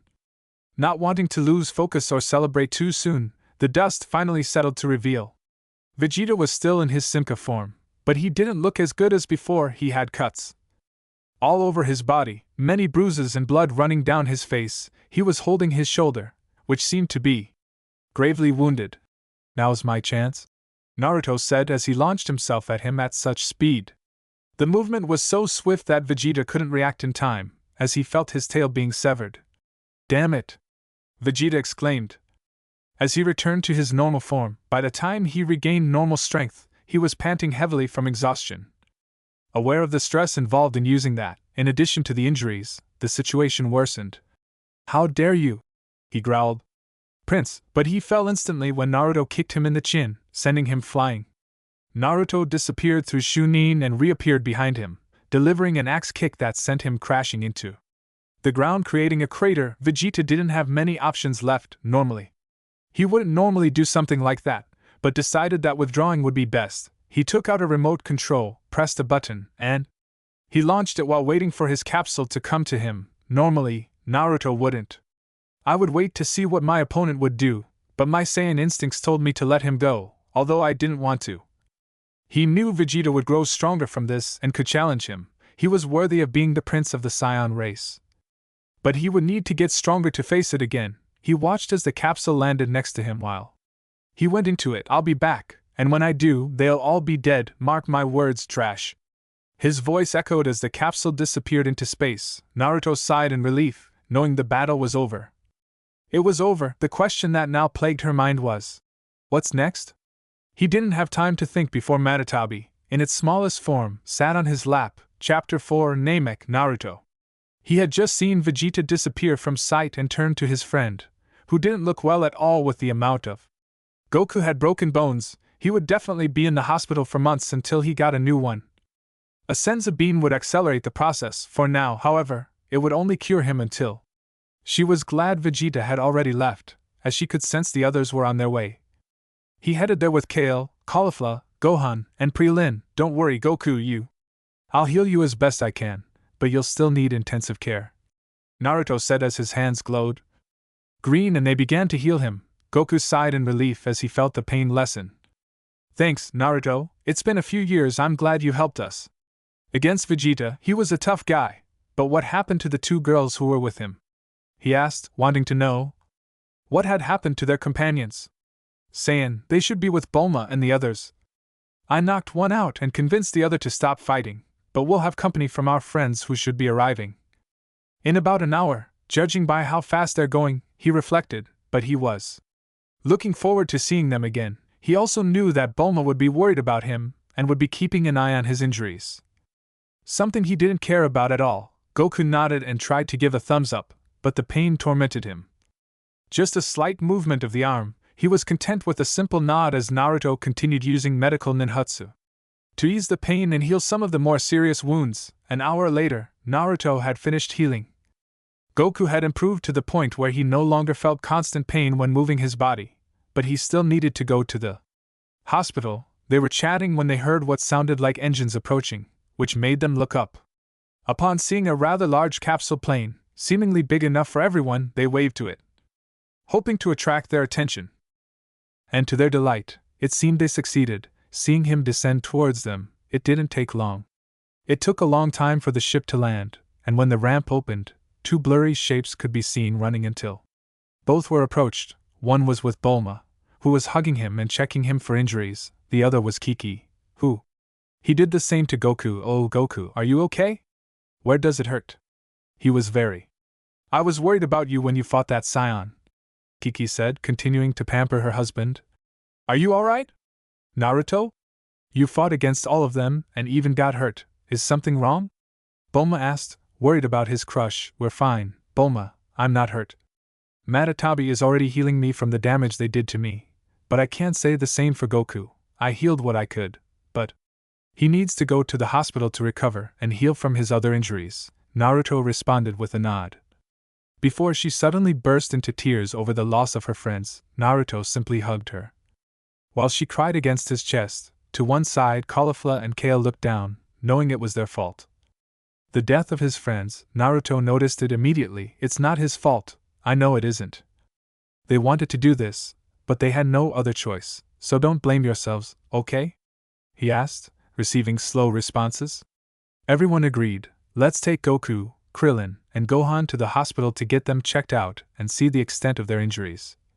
They need time to recover," he suggested, and everyone agreed. "What's going on with Mr. Piccolo and the others? Shouldn't they receive a proper burial?" Gohan asked. The others exchanged glances. They were unsure about Piccolo, but they agreed since he helped fight against them.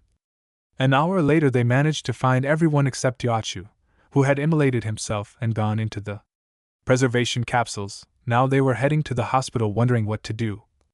"I've been thinking about something. I heard Vegeta and Nappa mention others who were like Kami and Piccolo. They called them Namekian," Krillin said, catching his attention. "Are you talking about the planet Namek?" Caulifla asked, interrupting the conversation. "What is the planet Namek?" Bulma asked after managing to control her emotions. "It's the planet where the Namekians live, where they have their own Dragon Balls, if what I've heard is true." "That's right," Kale said, a little shy under everyone's gaze, as she approached Caulifla. "Wait, are you saying we can use yours to bring our friends back?" Bulma asked hopefully. That what she heard was true, Kale nodded at this, smiling slightly at the opportunity to correct what it had happened to them. "This is wonderful. We can go to Meek and use his spheres of dragon to wish everyone would come back," Bulma almost shouted. "And we can too bring back Mr. Piccolo," Gohan said excitedly. "Oh no, my baby isn't going anywhere." Kiki frowned, letting her frown show. She had a lot to study and wouldn't be able to train anymore, especially with him. But man, Gohan tried to defend himself, but was interrupted. "No, but young man, I almost lost you once, and it worried me a great deal," he said with a sigh, seeing the conviction in his eyes. "I only have one question," Naruto interrupted everyone's celebration.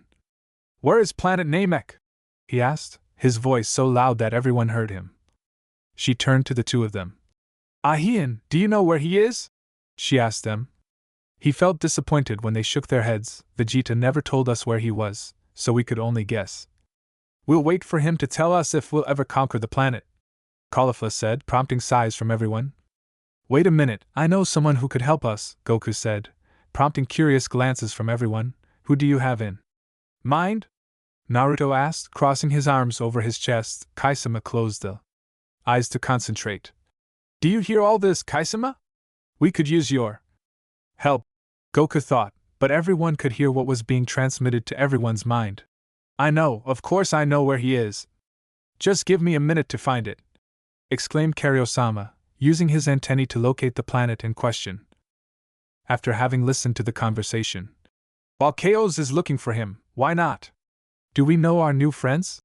Naruto suggested as everyone looked at the two scions. Why? Why are you doing all this for us? Why do you want to be our friend? Kale asked uncertainly. Because they both seem nice and could use better friends than the Prince of Butts, he said provocatively.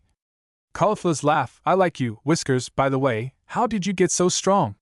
You're about our age, but you still manage to have incredible power, Caulifla said.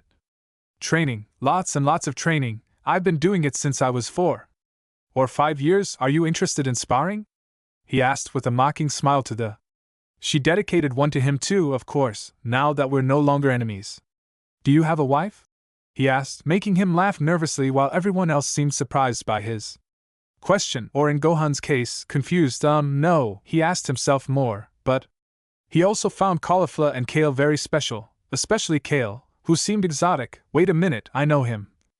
It's been a long time, and if anyone's going to be with him, it'll be me, or at least I'll be the boss. She muttered the last part under her breath. Caulifla would have commented on it, but she was interrupted by someone. I found it. I found planet Namek. King Kai shouted. You did it! Awesome! Goku said. Relieved. Where is he then? Gohan asked, eager to know, and seemed excited. The coordinates are Shi-30. He told everyone. Bulma froze upon hearing this. And he paled slightly. Are you sure, Chow? He nodded at her question. I need to check something. Then he let go of Naruto, picked up his calculator, and did some calculations before sighing. What's wrong? Naruto asked, seeing her dejected expression. I just did the calculations, and if we used our best ship to get there, it would take thousands of years, he said, not noticing the smile on the Caulifla's face. Why don't we take a look at our capsules? It would take maybe a month or so to get there with them, she suggested, and Bulma stared at her, jumping up and hugging her. Great, your capsules would be the best option, as they are designed to travel through space, she screamed excitedly, without realizing it, putting on a show. Naruto, pressing her breasts together, you've got a free show, Naruto, since they're all interested in you, including the shy scion, so why don't you take them along and show them who the real alpha is? Matatabi purred. Matatabi, what the hell? He mentally yelled at his buddy, what do you know to be true? And besides, you'll have to repopulate the race. Scion, being one of the last males left, why not start with these 3? He asked, feigning innocence. Innocence, these are not the elemental nations where the CRA is introduced, unlike. It doesn't exist here. He argued, making her laugh. Think about it, 3 sexy women. He said, ending the link and leaving him with his thoughts. He's going to drive me crazy with those thoughts, he thought to himself, unaware that she heard him and smiled, knowing that it would attract the attention of many women, but he had a feeling he would have a large family, just as he wanted. After recovering from their thoughts and the conversation with the perverted cat, they continued talking about using the technology from their capsules to build a larger ship of their own that would allow the use of several people. In addition, some people had offered to go. It had been a while. A week had passed since the end of the battle, and some things had happened since then. Goku, Gohan, and Krillin were admitted to the hospital. Gohan and Krillin suffered minor injuries after Naruto healed them, but it was Goku who? He suffered the worst injuries. With most of his bones broken, Naruto managed to heal them and ease the pain, but still. That would be the one who would be there the longest. Bulma and her father had spent that. They spent time examining the capsules in which Caulifla and Kale arrived and were amazed by the technology they possessed. And how advanced it was. It would take them time to understand it, but they were confident they could do so and have a new ship. List. Naruto had gotten to know Caulifla better, and Kali found them interesting upon discovering that Caulifla. She was more direct and wasn't afraid to speak her mind, but Kale was more reserved and showed that she was nervous. In general with others, not only that, but he also discovered that she didn't like to fight the way she did. Caulifla flirted with him and did the same with Kale, pulling her towards Naruto as well, leaving him speechless. He was open to the fact that both of them wanted to be with him. However, before anything could happen, Bulma was annoyed. Because they were making moves on him, so, to claim him, she marched toward him when she heard this and lured him away. She shared a long, passionate kiss and quickly explained her feelings for him. He can still remember what that was like. Flashback scene. Naruto was at Capsule Corporation training in their gravity chamber with Caulifla and Kale. He was training with both of them. He was taking a break after training for the past few hours. He was minding his own business. When suddenly Caulifla approached him with Kale following close behind, slowly placing an arm between her breasts and Kale taking the other one among his own, albeit somewhat reluctantly. It seems you're thinking about something. If you have a faraway look in your eyes, what do you think? He asked, pointing to his chest. Naruto began to stammer in an intense, robotic voice, unsure of what to say and embarrassed by the situation, however. She liked what she saw. Caulifla laughed at her expression, it seemed to her adorable despite being a warrior. It was then that Bulma went in to check on Naruto, and saw that Naruto, Caulifla, and Kale's positions bothered her. Hey, what do you think you're doing to her? She yelled, annoyed by the situation. Oh, nothing, I just wanted him to try it when he became our partner. What's the problem? Caulifla asked innocently. Partner, don't even be my partner! Bulma shouted at the tough scion who was smiling. Well, Caulifla smiled, and Kale blushed deeply. What are you going to do about it? She smiled knowingly. Bulma seemed not to think twice as she approached him. She grabbed him by the collar of his shirt and kissed him forcefully. She instantly slid her tongue out as he easily returned it, and added his own, exchanging saliva. After a few minutes, they separated to breathe, blushing. That's what I'll do, she smiled, but he realized what he had just done and looked at Naruto, but relaxed when he saw him smile at him. End of flashback. They talked after that and started dating soon after. He also told Caulifla and Kale that if they were interested in him, they had his approval, which left Baki open-minded. Upon hearing her say that, he hadn't expected Bulma and any of the others to share the territoriality he knew that they could be, but he couldn't deny that he had developed feelings for them, especially for the scientist. To get to know her longer, Caulifla was bold and wasn't afraid to say what she thought she liked. Kale was more. She was gentle and not like Caulifla, but her opposite, which she found cute. Bulma was one of those who she liked to be treated with both gentleness and roughness. She promised to bring the appointments when they weren't busy preparing the ship to Namek. Now we've found everyone, including Goku, who had his entire body bandaged. There were Bulma, Rossi, Kiki, Gohan, Krillin, himself, Caulifla and Kale. How much longer until the ship is ready so we can go to planet Namek? Krillin asked. We're working on the ship right now. It took us a while to figure it out, but we expect to have everything ready in 2 weeks, with the help of Naruto's clones in the construction. It's going much faster than if it were just my father and me. Me, said Bulma, to everyone's surprise upon discovering that Naruto could create clones. Clones? Kale asked. Yes, they're called shadow clones and they're very useful in that aspect, in addition to study, since everything the clone learns, by dissipating the original, it also learns. He shrugged, a bead of sweat forming on his brow as he saw everyone, especially Kiki, staring at him. His eyes were wide open, and Goku's wife was looking at him with shining eyes as if he'd won the lottery. Show him that technique of Gohan's, please, he demanded, shaking him relentlessly, making him dizzy. Okay, I'll try to teach him, but we'll see if he can, because it would be more difficult to do it with Ki, since I use something more than K for my clones, he said, still recovering from his shock. Another source, isn't Kia something everyone uses? Caulifla asked, arching his back. A confused eyebrow. So, you're not a scion at all? Kale asked. I am a scion, that's true, but it's complicated. Anyway, another source of energy I can use is called chakra, which is the combination of my spiritual and physical energies that It allows you to do things like shadow clones or the fireball I used against you too, he explained, receiving. Everyone nodded. That's right, you spit a giant fireball at us during the fight. I wondered how you did it, Caulifla said, surprising everyone. Everyone, did you spit a fireball? Bulma asked, but sighed as she remembered. When he explained everything about his past, yes, I'll explain it in another post. But for now we can talk about who's going, because I don't want too big a group to go, Naruto said. Understanding that everyone agreed, I'm going because I'm helping to build it, and I can fix it if anything happens. It happens during the trip, Bulma said, volunteering. I'm going too. I'm curious to see. What are Namekians like? That, and someone has to make sure she's safe, he smiled, pulling her closer. Her waist, which made her smile. Caulifla and Kale looked at each other while they talked in silence before giving Their responses too were going as well. We want to help them with this and repair the damage that we caused this year, Kale said with conviction, making everyone smile with her sincerity. Not only that, but we can't just let you two have fun alone, can we? Caulifla smiled at the tough guy. While punching him in the palm, everyone nodded and felt very good about those who volunteered as volunteers, as it relaxed them to know they were strong and could do it. But there was one person who. She gazed at her hands in contemplation. Honey, are you okay? Does it hurt? Stomach? Kiki asked her son, who was clutching the sheets tightly, as if he wanted to say something. Naruto. I could see the look in the boy's eyes and I knew what he meant, so I would let this happen if I could.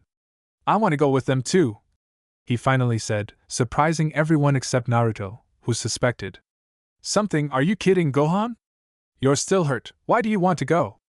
Bulma asked, since Kiki was still in shock.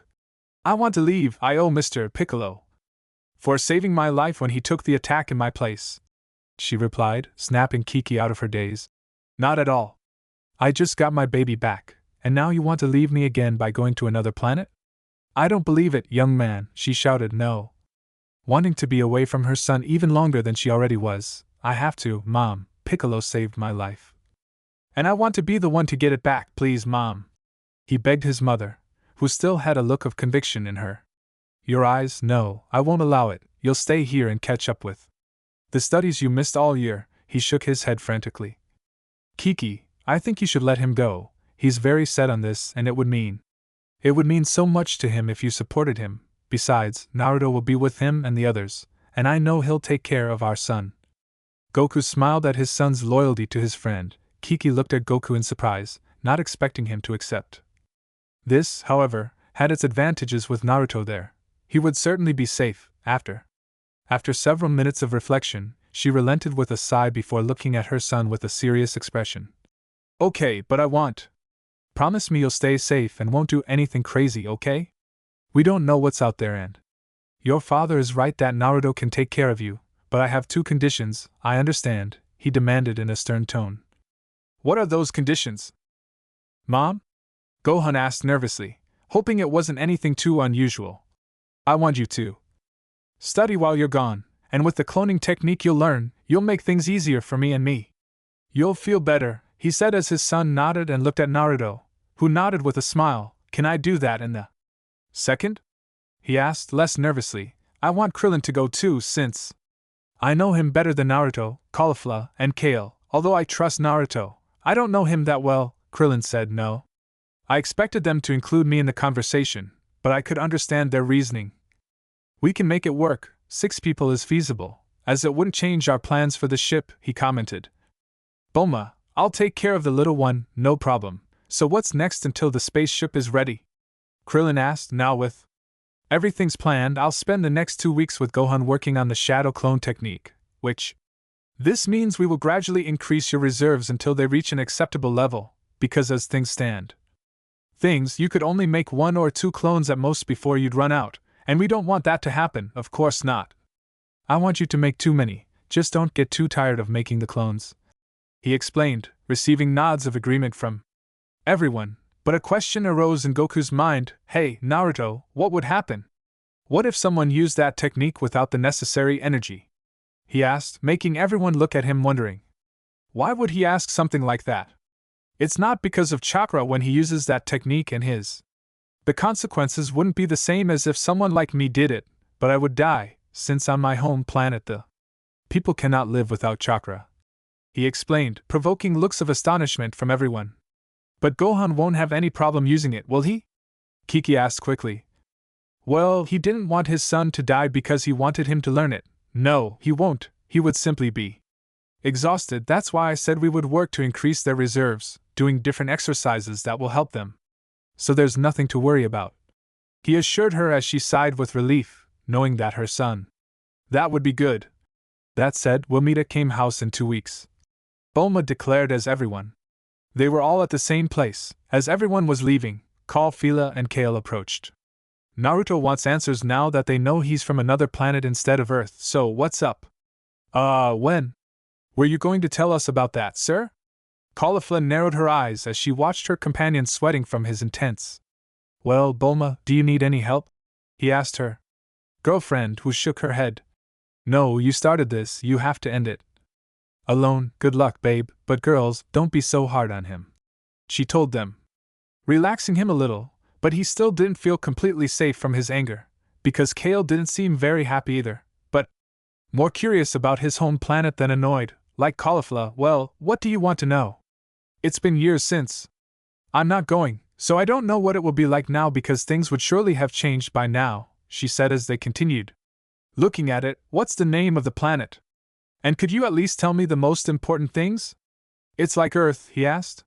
Kolisla wanted to know after thinking about it for a few minutes. Well, it's divided into 5 main villages and the rest with smaller villages are much smaller. The main villages are the 5 great villages, the first being Sunagakure, the land of wind, Kumobikure, the land of lightning, and Wagakure, the land of stone, Kiriakure, the land of water, and so. Lastly, Konoakagure, the land of fire, which was my home. As I mentioned, the people there use chakra and can learn to use it at the academy to become a shinobi upon graduation from each village, he explained quickly, so as not to bore them. Shinobi, is that your form of army, I suppose? He asked, and he nodded. Why? Are they named after elements? Kale asked, confused. Well, each shinobi is more attuned to the element. With the element you were born with, if you were born in Kumo, your elemental affinity would probably be lightning, or in Konoha. Most shinobi tended to have an affinity for fire, he said, making them release one as he understood there. They're strong, they must have strong fighters, right? Caulifla asked. Smiling at the prospect of fighting a shinobi, yes, sure, but they won't be like us. What can we use? KO's strong shinobi you could fight if you wanted. He shrank back. He shrugged, used to his desire to fight with people. Yes, he said, raising his head. The fist will have to visit you so I can see it with my own eyes. She smiled in anticipation. Kale noticed her shudder at the thought, something Caulifla didn't notice, but she did. And that only made her wonder what could have happened to make her react like that just from visiting her old home. I'd have to talk to him alone, perhaps, we'll see. Right now we should. Let's worry about preparing for Namek. As long as I have a clone of Gohan, I can train with you too, he said with the hope of changing the subject, judging by the increasingly large expression on Caulifla's face, worked. So, what are we waiting for? Let's go, he shouted as he dragged him along before that their stomachs decided to make their voices heard, making them blush with embarrassment at the hunger they must have felt. Then, after we eat something, we can train later. Kale laughed at her embarrassed blushes. Let's eat, I'm hungry too, she said as they nodded while leaving the hospital. 2 weeks later there was not much had happened in the 2 weeks, except that they were preparing for the trip to Namek. Bulma and her father, he predicted that they had finished the boat, which now had a capacity for 10 people. Bulma and Naruto went on a few dates during that time and went to an expensive restaurant, Bulma's idea. They had a great time. They talked about Naruto's family, something he had never done before, but also about their different teachers and how much she missed them. In other words, she was furious because her supposed godfather had almost ruined her family because of a prophecy, creating an illusion in his parents that made them forget about him. He managed to calm her, but it was difficult to convince her and get her to go on more dates, something she didn't mind, despite only having dated Bulma for a few days. Weeks, they had known each other for much longer, so they felt more comfortable with intimacy than with the. Furthermore, one night they were at home after having gone out to dinner, and they decided to sit down and watch a movie. Taking things to the next level, flashback scene, Naruto and Bulma. They were in the living room watching a movie while hugging. As the movie progressed, Bulma turned around. She turned to her boyfriend and kissed him on the lips. He responded immediately. They soon began to kiss passionately. They fought for dominance, but as always, Naruto won. They separated after a few minutes to catch their breath. You could see his cheeks were flushed, but he was smiling, a huge grin on his face. Why? Was that it? Not that I'm complaining, but it was unexpected, he said, looking at her. I have something important to tell you. It's something I've been thinking about these last few days, and her voice trailed off. She nervously bit her lip, which made him look at her with concern. Is everything all right, baby? He asked worriedly, but to his relief she shook her head. I'm fine, I want. Take me now, she admitted, with a robot on her cheeks that would match a tomato. This surprised him. they planned. She decided to wait until everything calmed down after her trip to Namek before doing so, but she must have become too impatient. "Are you sure?" he asked, wanting her to be certain of this. "I am." He stated with determination what he loved about her, and a flashback 2 weeks. After that, Naruto spent 2 weeks teaching Gohan how to use the shadow clone technique with Ki, since he discovered how to do it, but preferred to do it with chakra, as it was easier for him, after mastering it in 2 days. Naruto spent the rest of his time working himself to the bone in various exercises that would drain his reserves and would expand them. At first he could summon 3 clones, but in the end of the 2 weeks, he could summon 6 before getting tired, and that was enough. Since he only needed some of them for his studies, he could now concentrate on his training. While the clones studied for him, Kiki was so happy and grateful that she hugged him enthusiastically, but he broke his back with how strong he was without even realizing it. Naruto got to know the bald monk a little better and she found him very funny and someone she could trust. She was really looking forward to working with him, and finally, his 2 girlfriends with whom he had spent most of his time outside of going out with Bulma and hanging out with Krillin would be training with the 2 of them. He pushed them beyond their limits, cursing his name and calling him sadistic bastard. Well, Caulifla did it anyway, while Kale would. He'd pout with his cute face and complain that he wasn't getting any hugs from her and things like that, but they wanted to train, to have a good time. Speaking of their relationship, it had improved for all 3 of them. He and Caulifla had several kissing sessions that almost escalated to sex. It wouldn't be long before that she wanted to have children, since she had told them that she had always wanted a family and her instincts. The Scions were beginning to gain control of them. With Kale, she wanted to take things slower. She was shyer than her adopted sister, she didn't like dates, so they spent the evening watching movies. Which was pleasant, relaxing, and romantic. He discovered she was more delicate when they did something intimate, like kissing, and that she loved cuddling, although it took her a while to feel comfortable. In the end it worked. Now they were all gathered at Kame House, except the 5-year-old Scion was missing to see them off on their journey. "And how did you? What are the girls like, Naruto?" Krillin asked, wondering how his friend managed 3 girlfriends. They're great and I love them, but between you and me they can be a little crazy," she whispered. The last part, but a toolbox hit him on the head. "What the hell?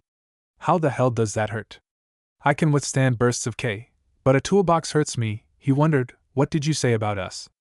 Caulifla shouted, smiling smugly, as she high-fived Bulma, making her groan. Kale watched them and laughed. She muttered under her breath, knowing this was her life. But she didn't wish it were any different. "Look, I think I see them." Rose sure pointed to the aerial vehicle approaching the island, causing Naruto to sigh in relief.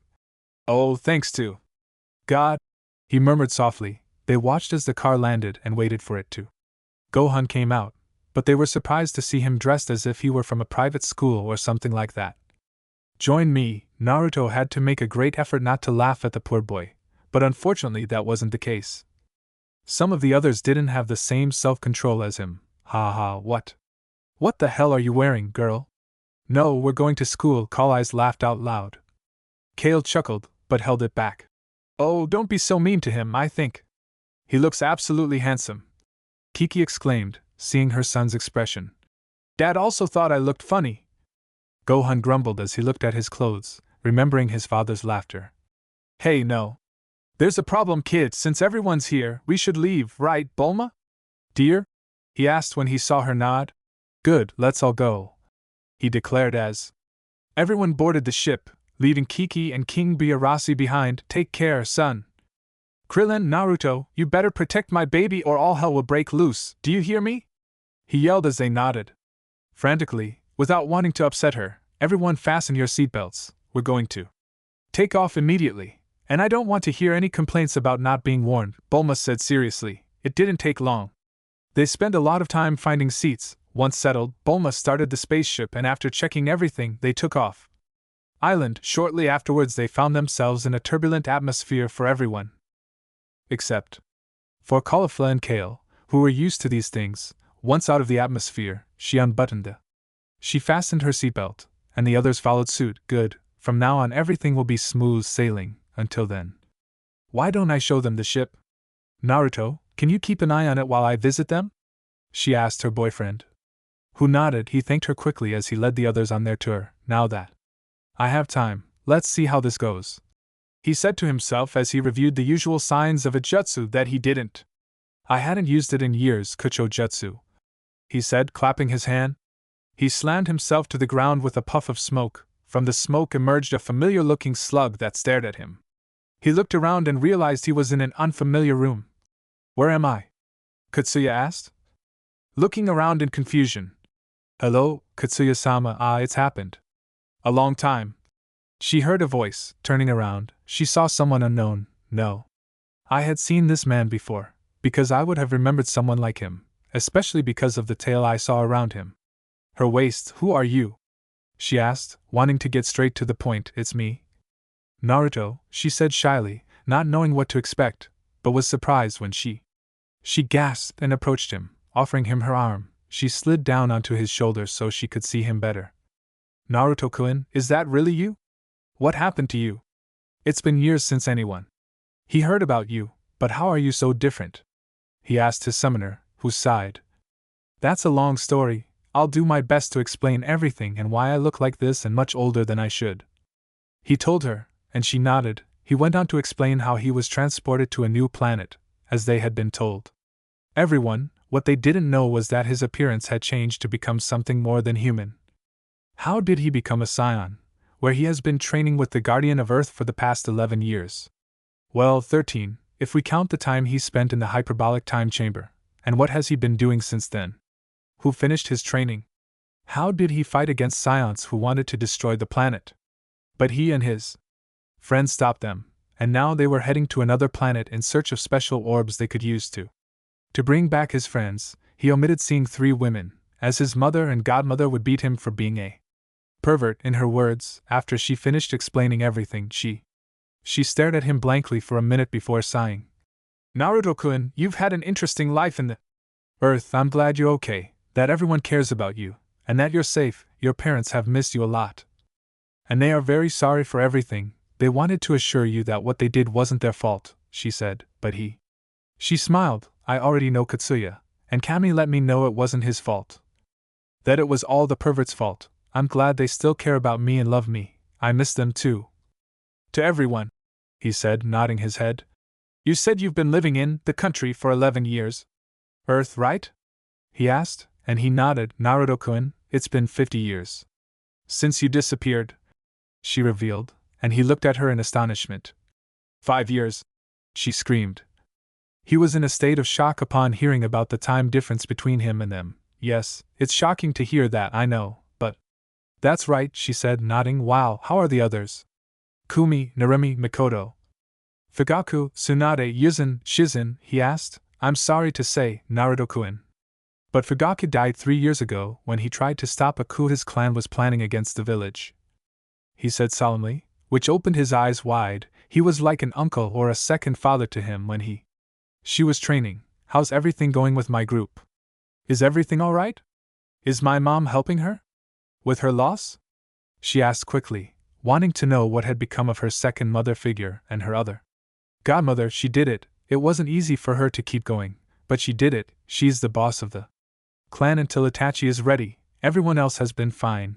There were several survivors in the clan who they opposed the blow. Like Fugaku, he said, receiving a sigh of relief from him. What do you want me to do now? Do you want everyone to know you're okay and that they don't have to worry about you? He asked. Yes, but don't tell them about my changes because I want it to be a surprise if I ever visit. I think it would be. Well, we'll do it after we finish what we came to Namek to do. Nothing else if you can? Katsuya asked, upon seeing her. She nodded, smiled at him as she disappeared in a puff of smoke, indicating she was gone. To think that for them. It's changed so much in 5 years, but for me it felt like 11. I'll be sure to visit them. To all of you, especially you, Mikoto-chan, he said to himself as he felt a pair of arms around his neck and 2 heads above their shoulders. He looked and revealed Bulma, kale, and cauliflower they had. They listened to a good part of the conversation and were equally surprised by the time difference. Hi girls, I'm okay. What did you think of the meeting? He asked them, seeing cauliflower smile at him. Oh, I'm going to love this place. And it's all thanks to my boyfriend and my sister Aren. She smiled at him. I have a question. About that slug, what exactly was it? How did it get on the ship? Kale asked. A low, curious voice, that was Katsuya, the slug boss with whom I signed a contract to.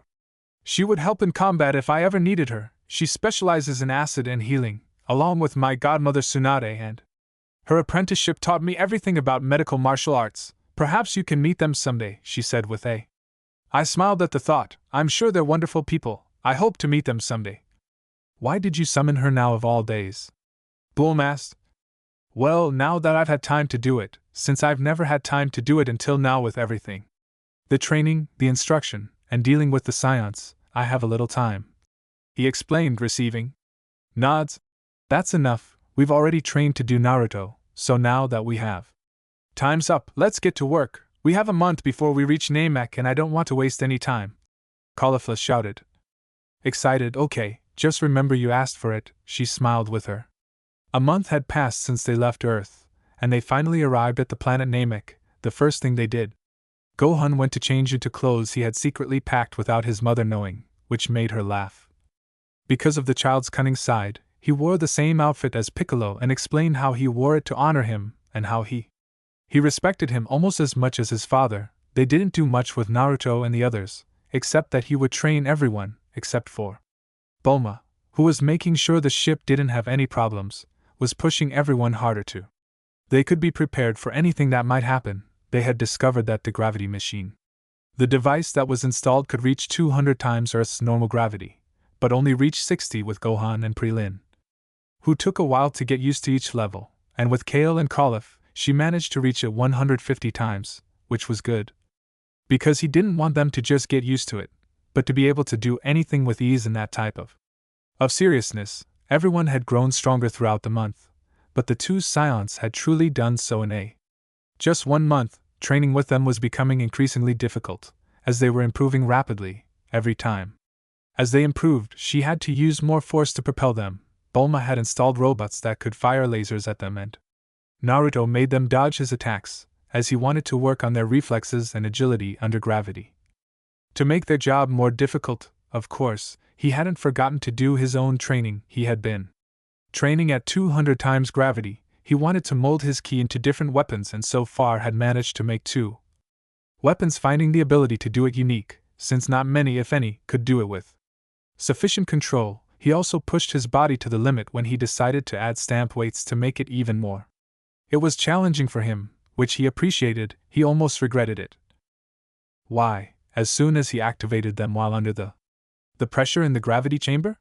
He almost collapsed, but he loved the challenge. He also realized how his power had increased greatly, but he didn't know by how much. Since he hadn't used his full power in a long time, he didn't use it against Caulifla, Kale and Appa, because he didn't need it. Now everyone was in their seats.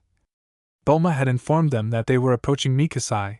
Caulifla and Kale were wearing their usual clothes, along with Krillin with his orange GI and Gohan with his clothes similar to Naruto's Piccolo outfit. However, she had changed. She was wearing a tight-fitting short-sleeved black shirt and black trousers with black shoes, kung fu and blue stockings. He also wore a loose red vest with a long back held up by an obiato, blue waistband and bracelets. Imagine Goku's Sheno's outfit. Very good, guys. Fasten your seatbelts. We are about to enter the atmosphere, which will make entry bumpier. He said. It's been an interesting month, hasn't it, guys? I've learned a lot from Naruto-sensei, Gohan said. True, it would be better if it weren't a sadistic, Krillin whispered to them, which made them chuckle, and Naruto pouted at the sound of it. Hey, I'm not that sadistic. Bad? He shouted comically, making everyone laugh. It's not bad, it just means you want us to be strong, and you can push us, Caulifla said, trying to encourage him. Certainly never. He took it calmly. Although he remains docile outside of training, he is like a teddy bear, Cal joked. Kale had just made fun of him. Think about it for a second. We're entering the atmosphere now, Bulma shouted. I don't want to die, we're all going to die, Krillin screamed, gripped by panic. He made a rough entry as the ship shook, but fell when Caulifla punched him in the face, leaving him. He was unconscious in his seat. Annoyed by their constant shouting, they didn't have to wait long so that the shaking would stop. which made them sigh with relief knowing that the rest of the landing would be easier. From that moment on, they were able to land, and Naruto was eager to meet the Naminos and hoped they would allow them to use their Dragon Balls. Okay, before we can leave on the ship, I need to make sure it's breathable, or if we should be careful if it's too dangerous to do so, Bulma. He explained that when he looked up he only saw Naruto, who was chuckling as he pointed towards the window. She saw Gohan, Krillin, Caulifla, and Kale outside. She was about to scream in frustration when he silenced her with a kiss that melted her heart, and soon turned into a brief make-out session. Not that I'm complaining, but what was the point? That? She asked breathlessly. To put your mind at ease, you should have known what they would do. Something like that, and the fact that I need a reason to kiss my girlfriend, he asked, smiling mockingly at her flushed face, but with a wide grin on her own, right? Okay, let's go. Let's meet up with the others and we can start looking for the Dragon Balls, she said, leaving to continue on her way to the others while he did the same. Okay, first we should we'll use the spaceship so we don't damage it, Naruto said as everyone nodded. Gohan pressed the button to transform it into his capsule. And she made Bulma hold her. Let's see, she was interrupted by two people who approached, but they didn't seem friendly. They were wearing the same armor as Vegeta, which led them to instantly assume they were enemies. Look what we have. Here, some tourists on this remote planet. The first one scoffed. Fine, but look at those two, aren't they the ones who were with Vegeta and Nappa? They must be the Saiyans. Vegeta thought they had left. The second person pointed out. Well, what do we have here? They seem to be traitors. Lord Freezer would love to speak with you. 2. The first one smiled maliciously, making them sweat and become frightened upon hearing the name Freezer, confusing Gohan and Krillin, but Bulma and Naruto already knew who he was. Now come with us too. That we can. He remained silent as Naruto appeared in front of him with his hand outstretched. He said nothing while he attacked him with a ki blast, instantly incinerating him, while the other watched in fear as he saw his my friend died without difficulty. Naruto turned towards his opponent and disappeared. He looked around, not knowing where he was going, until he felt something behind him, but it was too late. A sword. Ki came to life, stabbing him in the back, piercing him where his heart should be, killing him instantly. Well, this situation has gone from bad to worse if Frieza is here, or at least his forces, Naruto said, frowning. Frown. He must be here because of the Dragon Balls. He must want immortality. Like Vegeta, so it'll be harder to get them from now on. Any ideas? Caulifla asked. Trying not to panic about having to deal with Frieza's army. Chapter 5, Conflicts. Naruto and the others had managed to reach a small cave where they could hide from being seen and discovered by Free. Discovering that he was there because of the Dragon Balls to wish for immortality didn't sit well with anyone. Especially Naruto, knowing the damage he could cause being immortal. What are we going to do now?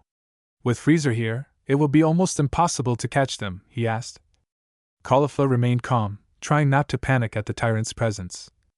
We'll have to be more careful with this. If we rush in, we'll only get killed, even if I used all my strength against him. I don't think I could stand up to him. What's wrong? Krillin broke off when everyone felt a great amount of power was coming towards them. Quick, everyone lower your power level. No, Naruto ordered in a low but stern voice, so everyone would notice how serious he was. They watched as several figures passed by them. Some of them remained for a couple of minutes until the coast was clear. The air cleared, and everyone could breathe normally again. Wow, you felt that, guys! He shouted. Krillin was in shock. I think everyone went bald. Caulifla shouted, sweat running down her face. Head Kale wasn't doing much better. Naruto noticed they weren't calming down and were starting to hyperventilate. He approached. He embraced them as they buried their faces in his chest slowly but surely, as they calmed down. After a few minutes, she stepped back and looked at them with concern. Is this better? She asked gently. Yes, Kale said softly, enjoying the warmth. I'm fine, you don't need to treat me. With such affection, he waved goodbye. But I thought it was nice of him to care about me, he thought. Krillin Gohan. Are you alright? He asked, watching them. He glanced at Bulma, who seemed worried, but overall she was fine. Well, we know it was Freezer and his men, but where were they headed? He asked. Did they see what some of them? What were they holding? Gohan asked when everyone saw it, but Bulma nodded. Yes, they looked like the Dragon Balls. Dragon, but they were much bigger than the ones we had. They already had 3 and were heading somewhere, Krillin said. Then an idea occurred to her. Bulma, can you check with one of the radars if there's a Dragon Ball in that direction? He pointed in the direction they were heading. She nodded in response. He thought about it, and did what she asked. He managed to gather the 3 who were already together in one place. They seemed to be moving towards a room, which made her nervous. Guys, they're heading to another Dragon Ball location, she said nervously. Do you think they have a dragon radar too? Kale asked, hoping not. We know for sure, but we can't let them get another Dragon Ball, so here's what we'll do. Krillin, Gohan, and their location are known, and we'll explore them. We might be able to. I'll defend myself against Frieza if the time comes, but I prefer to avoid fighting him for now, he said as they looked at him. As if he'd gone mad. That doesn't sound good at all. Are you crazy? He shouted. Bulma interrupted the conversation.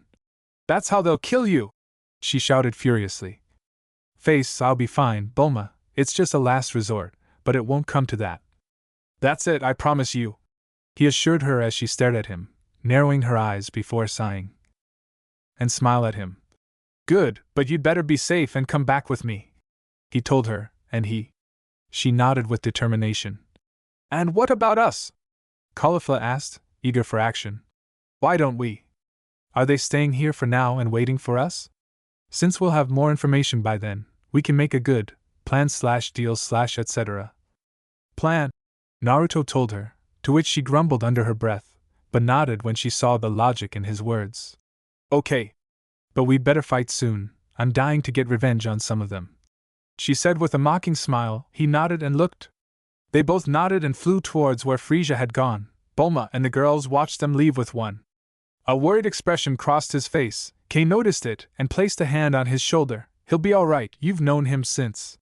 He's been there much longer than us, so trust that he'll return safe and sound to the others, he said with a smile.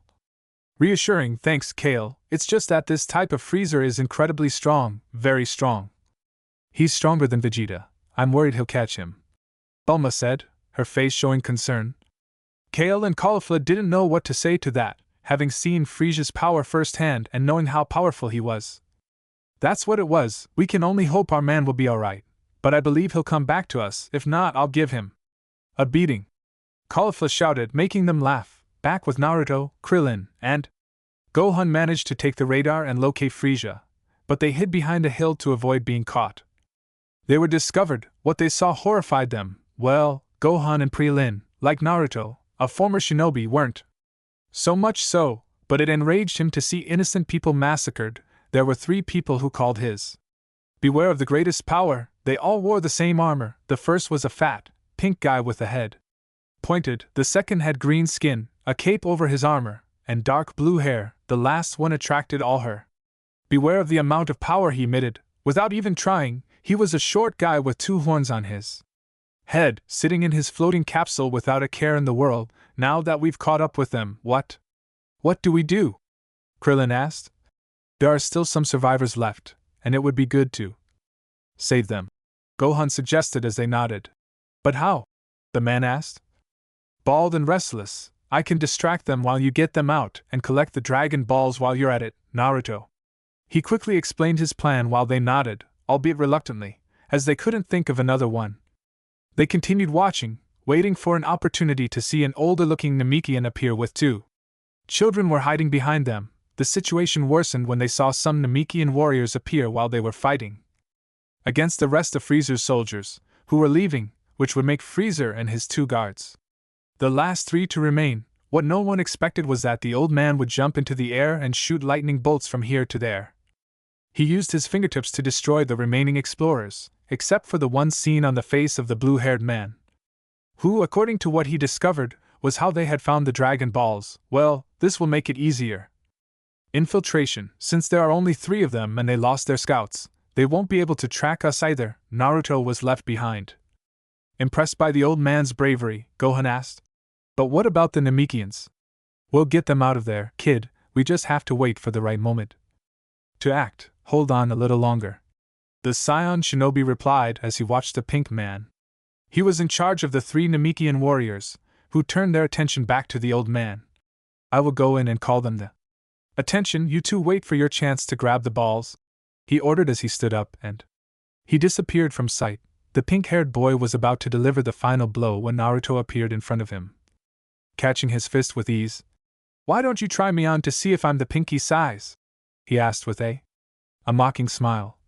And who the hell are you? He asked, looking at the being. His name is Malik. Wow, you look even fatter up close. Don't you like diets? I suppose so? He asked, further enraging him. Frieza laughed at the insult. Well, what do we have here?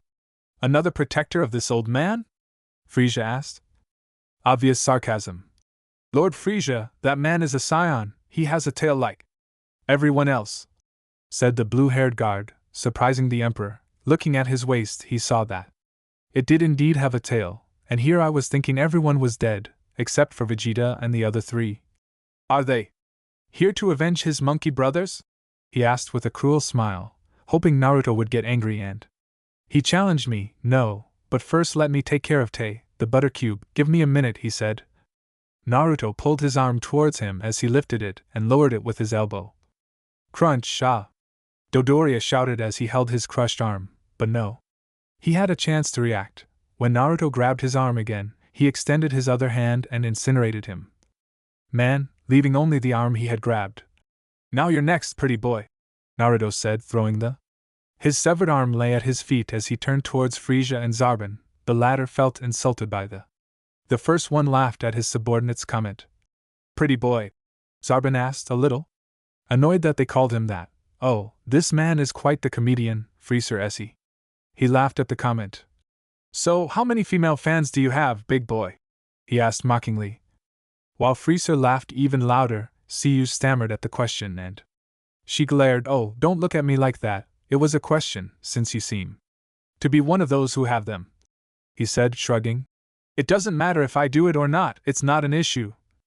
Yours, she dismissed it without taking her eyes off him. I think I struck a nerve. Right, pretty boy. Or should I assume you do too? He asked without. It made him hesitate, blushing slightly, which almost made him lose control and start laughing, but he controlled it. God.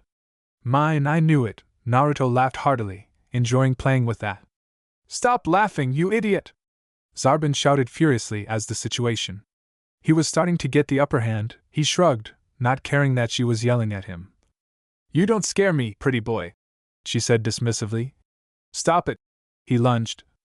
Naruto did the same. Zarbon threw several punches, but he dodged them. He dodged with a bored expression. Seeing them enraged him even more when he started kicking him, but again he dodged. Naruto decided to end this, pushing him back, raising his leg, and kicking him in the chin, which made him stand up, but that wasn't all, as he wasn't prepared for Naruto to be there in front of him, as he elbowed him in the head, sending him crashing to the ground. Is that all? He asked boredly. Frieza was impressed with his skill, but he knew there was nothing to worry about. The exploding debris revealed a Zarbon. He was slightly injured with some scrapes and bruises, but overall he was okay. However, he didn't seem happy. At that moment, how dare you! She shouted as she was about to return. Running, furious. Zarbon, said Frieza, pulling him out of his. She looked at him with curiosity, annoyed. Are you letting it get into your head? You need to transform yourself, he said without thinking twice. What? I don't need to use that grotesque method against this monkey. He tried to argue, but they silenced him with a withering look. No. It wasn't a suggestion, it was an order. He told his subordinate, making him shudder, but he obeyed while the transformation was underway. In an instant, his muscles bulged and his face became even more monstrous. Wow. You're one of the ugliest bastards I've ever seen, and I assure you I've seen quite a few, he said with a smile. You're dead, bastard, he yelled as he disappeared from sight, surprising Gohan and Krillin who hadn't seen him. He moved, but Naruto wasn't impressed by his speed. He reappeared behind him with his fist closed, but only punched the air. He saw Naruto not far away and charged again with a mix of punches and kicks, but it was useless. Because Naruto. He kept dodging him with ease, which annoyed him even more until he felt a blow to his jaw that pushed him away. I looked back when I saw Naruto with his fist outstretched. You know you're using pretty powerful moves, but let me show you something else. He shouted the last part as he began to lift her up. Ja! He shouted as the ground trembled from the pressure, his entire body enveloped in a silvery blue aura. What? No! Zarbon shouted as his scout gave him a reading before it exploded in his face. No, no, no, no! No monkey can be that strong, Zarbon roared in anger and denial, for it seemed impossible to him. What was the reading? What did he give Zarbon? Asked Freezer, more curious than anything else. 80,000, my lord! He shouted furiously as he turned towards Naruto, but a fist struck him. It hit his stomach, causing him to spit up blood and his eyes bulged from the blow. And this is only a fraction of what I'm capable of, she whispered in his ear as she continued her attack, kicking him in the back before disappearing and reappearing in front of him with an elbow to the face. This continued for a couple of minutes passed while everyone watched Zarbon being tossed around like a bouncing ball until Naruto kicked him in the heel and threw it to the ground, creating a giant crater. Naruto nodded as he did his work when he noticed that Gohan and Krillin had put the Namekians to safety, but they had also taken the Dragon Balls. Well, I think I've made my point and done what I needed to do, so I'll see you later, she said with a smile as he flew away without Frieza knowing what had happened. What the hell just happened? He wondered until he looked around and realized that not only the Namekians, but also his 4 Dragon Balls had removed. That little monkey screamed as its power ignited furiously upon being mocked by a mere monkey. Oh, I'd make that bastard pay for making him look ridiculous, Lord Frieza. Naruto was. He was far away, laughing to himself at how angry Frieza was, but he could feel the power he was emitting. What do you think? Matatabi asked. Do you think we could beat him if we went at full power? I'm not sure, it will actually be a difficult decision, but I wouldn't want to try my luck with him just yet unless that we have no other option, she replied, frowning at her uncertainty. Understood, thank you, sister, she said with a smile as the call ended. Let's see, they should be back in the cave by now, so let's go see how everyone is doing, he said to himself, nodding. As he quickened his pace, he returned to the cave and saw the capsule house that Bulma had prepared for them. Are you here? He asked aloud, and Gohan came out with a sigh of relief. How kind of you, Mr. Naruto, we were wondering if something had happened. Because you didn't follow us right away, he said. Thanks, kid, I'm fine, but I can't say the same about the other two, seeing how angry they are after what we just did. He laughed. As they went back inside, they saw Caulifla, Kale, Krillin, and Bulma talking to the 3 Namekians who had saved. Oh good, all 3 of them are okay, we need to check if anyone is. He was injured. They also seemed to be in a good mood. He asked a question to get their attention. No, and thank you for saving our lives. My name is Mori and these 2 little ones are D and Position. He greeted them with a bow, and the other 2 did the same. Naruto. He said goodbye to them with a smile. I'm glad I could help, and I also had a good laugh humiliating the handsome guy. It was a victory for me, he laughed, thinking about annoying Zarbon like him. Pretty boy? Kale asked, raising an eyebrow. Zarbon, that was all he said. Caulifla. She laughed, knowing how true it was, and loved how it seemed to get under her skin. Great, I wish I'd been there to see it. He laughed, clutching his side, wishing he'd been there. Kale laughed, but then an idea occurred to him. Idea, and the reason we're happy is because I was able to contact Rossi, who told me that Goku had.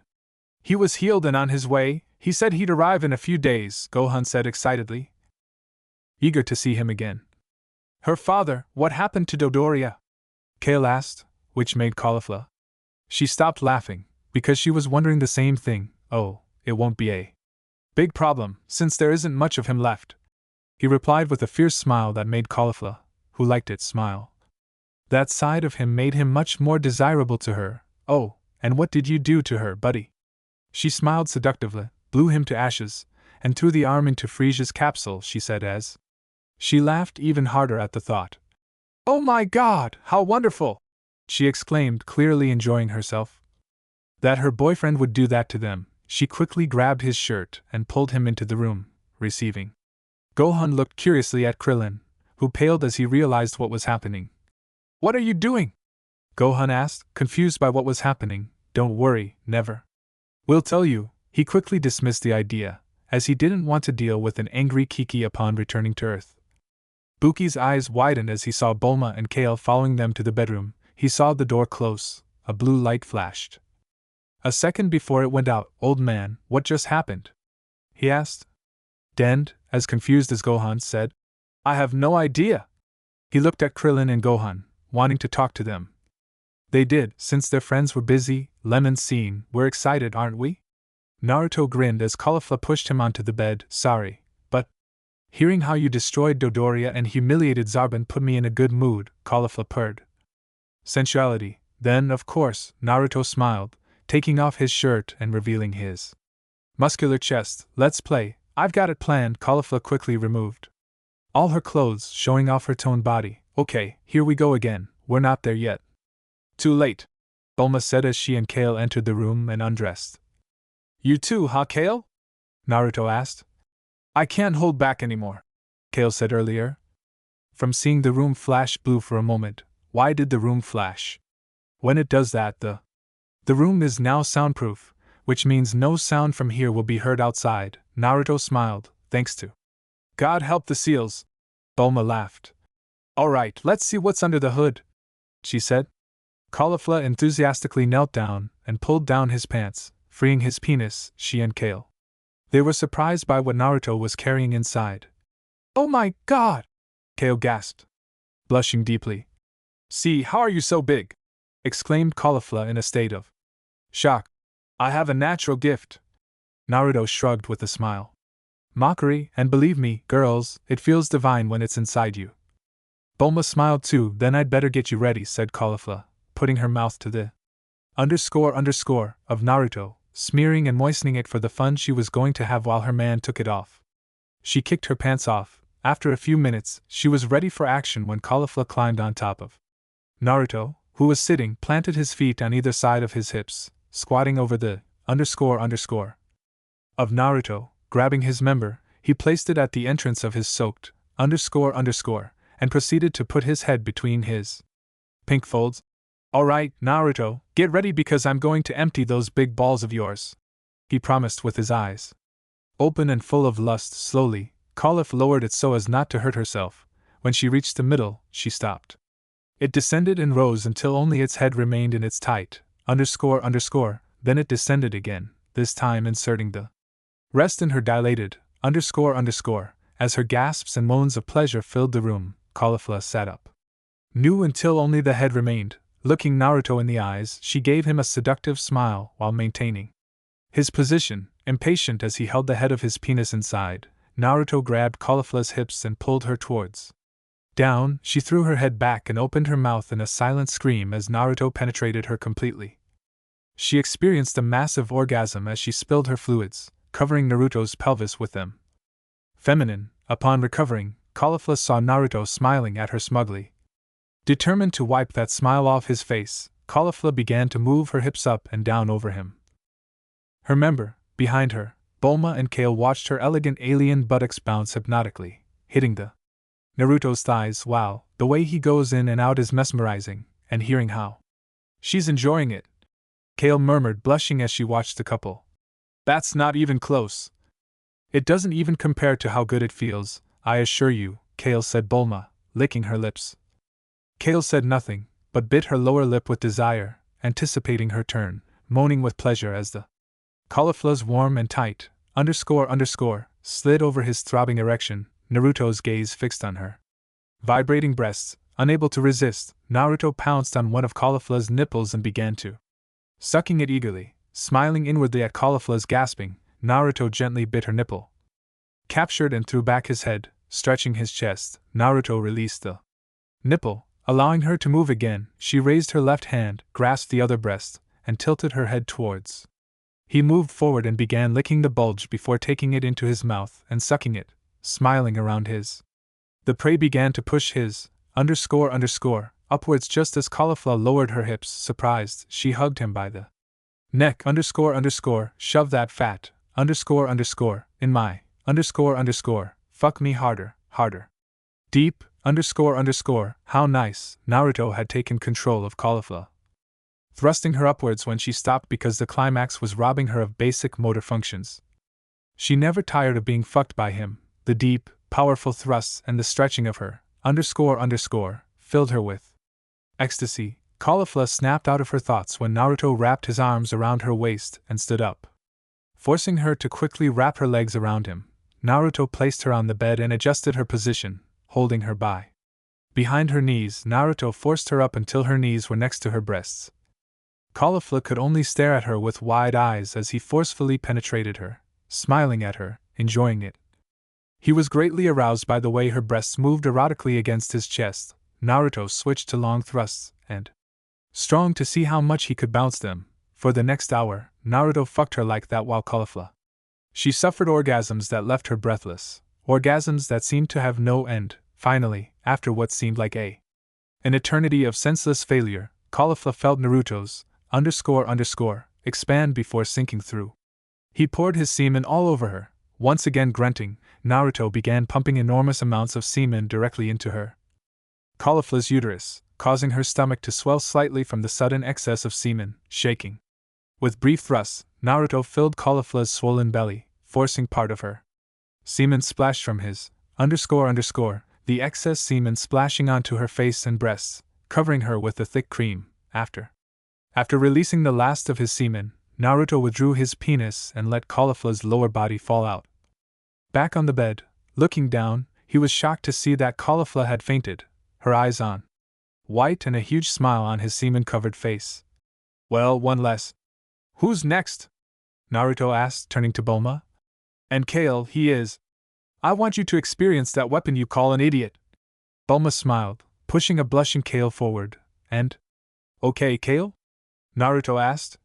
Please, Naruto, I want it. Kale said. Well, get on.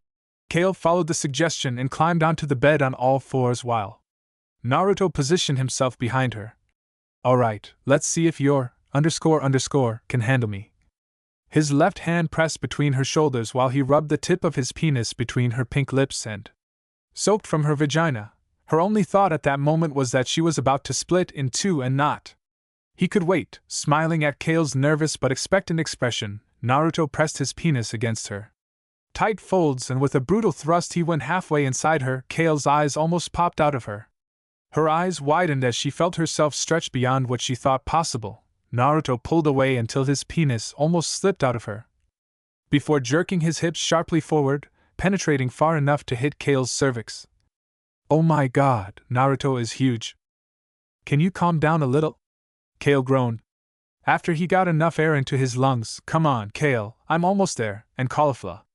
She never asked me to relax while she was remodeling it. Naruto emphasized his statement by taking a step back and then lunging forward to strike Kale's cervix again. Okay, fine. I can handle anything Caulifla can handle, so screw me. Kale yelled. She's okay, but I'll warn you, Kale, once I'm done with you, you'll probably be a drooling mess, Naruto said with enthusiasm, and I don't care, I can endure any punishment, just like Caulifla. Kale promised. Naruto just smiled in response to Kale's statement. Reaching forward, he grabbed her forearms and then pulled her back as he dressed her. Kale now. She found herself completely filled as Naruto pierced her cervix and pounded into her uterus as he thrust completely inside her. Her little Kale could only scream and squeal as Naruto used his grip on her arms to pull her back. With each powerful thrust, he fucked her savagely from behind like a bitch in heat, his beautiful, firm. Her rear end impacted and temporarily deformed into a trembling mass of flesh against her pelvis with each thrusting again and again. Pleasure and pain mingled in a delicious sensation inside the body.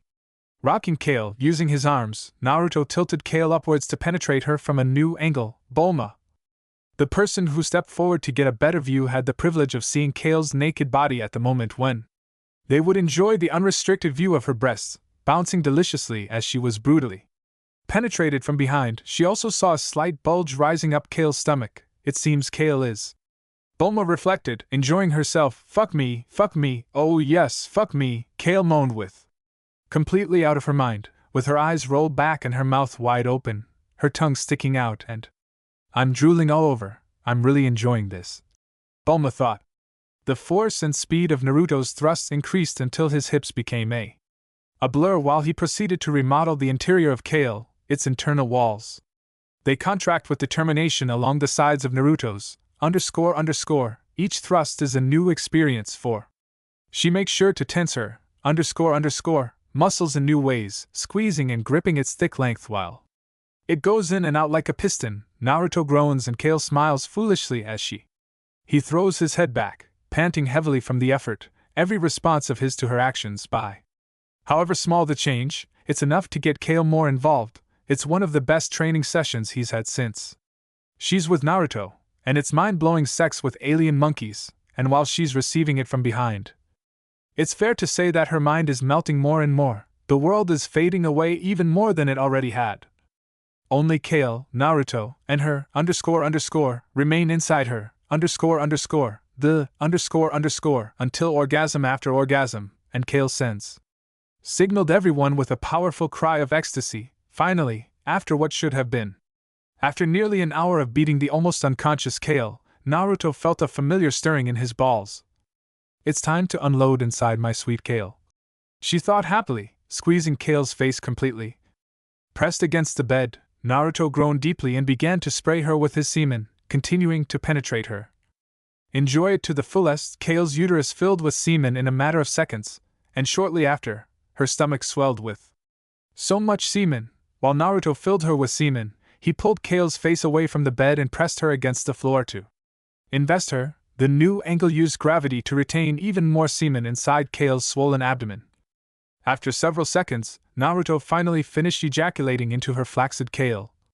He lowered his gaze and admired his work. Kale's left cheek was pressed against the carpet with the same expression as stupid and messed up Kolisla, while her drool formed a small puddle. From time to time she shuddered as her body experienced small orgasms that made her, __, contract and spill a little semen around his penis, still completely buried. All in all, a good day's work, no? He would have finished, since he still had one more lover to attend to. Turning to Bulma, Naruto smiled mockingly. With eyes full of lust, Bulma purred sensually at his gaze. She turned around and lifted her rear, preparing for the onslaught she was about to receive. Come and fuck me, Naruto. I can't let a man suffers from blue testicles. Thank you, Bulma, you're the best. Naruto is.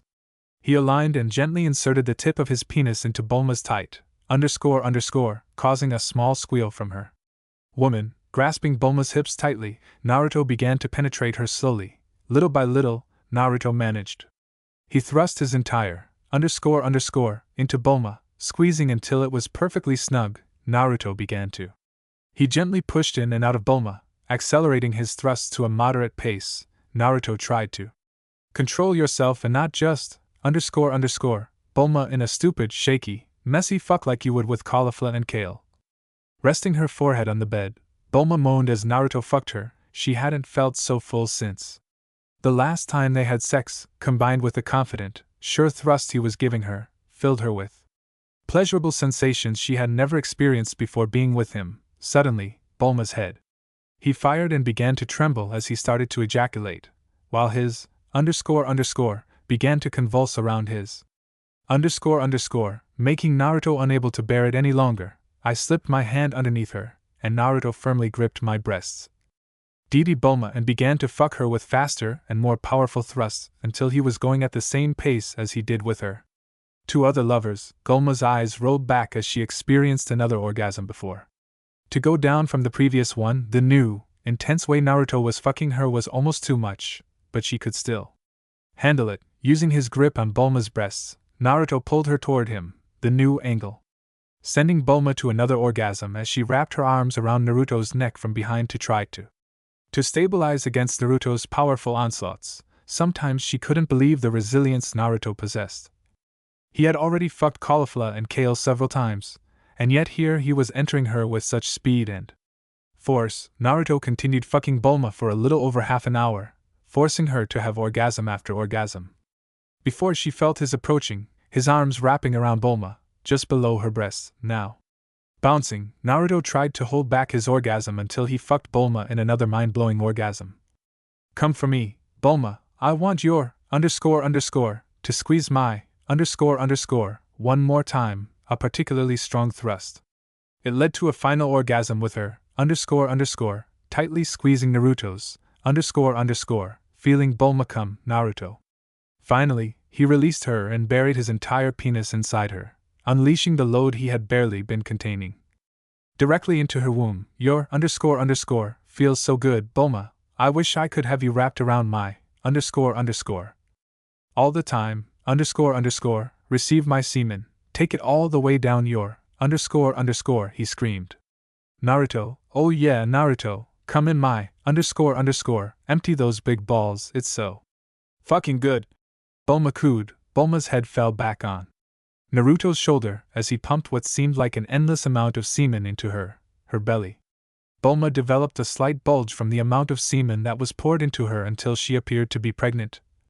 Of 2 months, finally, after several seconds, Naruto's orgasm subsided and he fell backward, taking Bulma with him, so he lay in bed with her resting on top of him. The two lovers were like Pasadena. They lay there panting while Bulma's hips jerked spasmodically from time to time, while the Naruto's softened penis remained buried in Bulma's with the semen spilling out of the well-fucked woman. End of the lemon scene. I'll never get over how amazing you are in bed, darling. Bulma smiled wearily, but very satisfied with how he handled them. I mean, if I had known that if sex with you was going to be like this, I would have done it weeks ago. Caulifla said, clearly delighted with how rough he was with her, but there was love in his eyes as he attacked her. Kale didn't say anything because she was unconscious, but she had.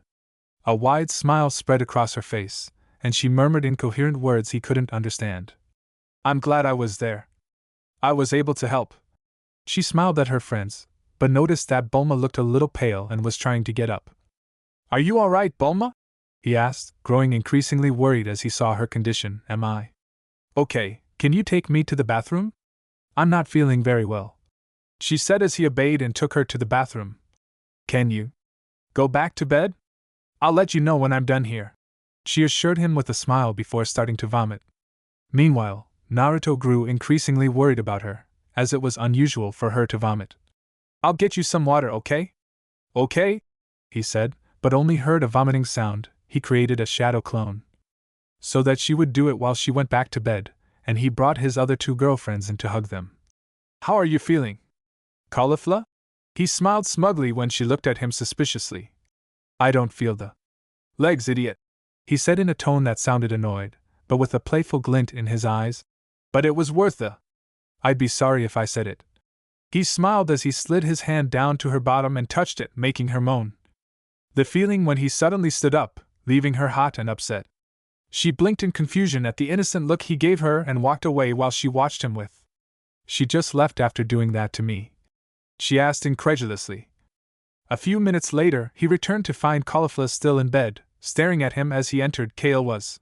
He was awake, but seemed confused because Caulifla was staring at him. Bulma was also in bed with A. He looked somewhat better, but still looked ill.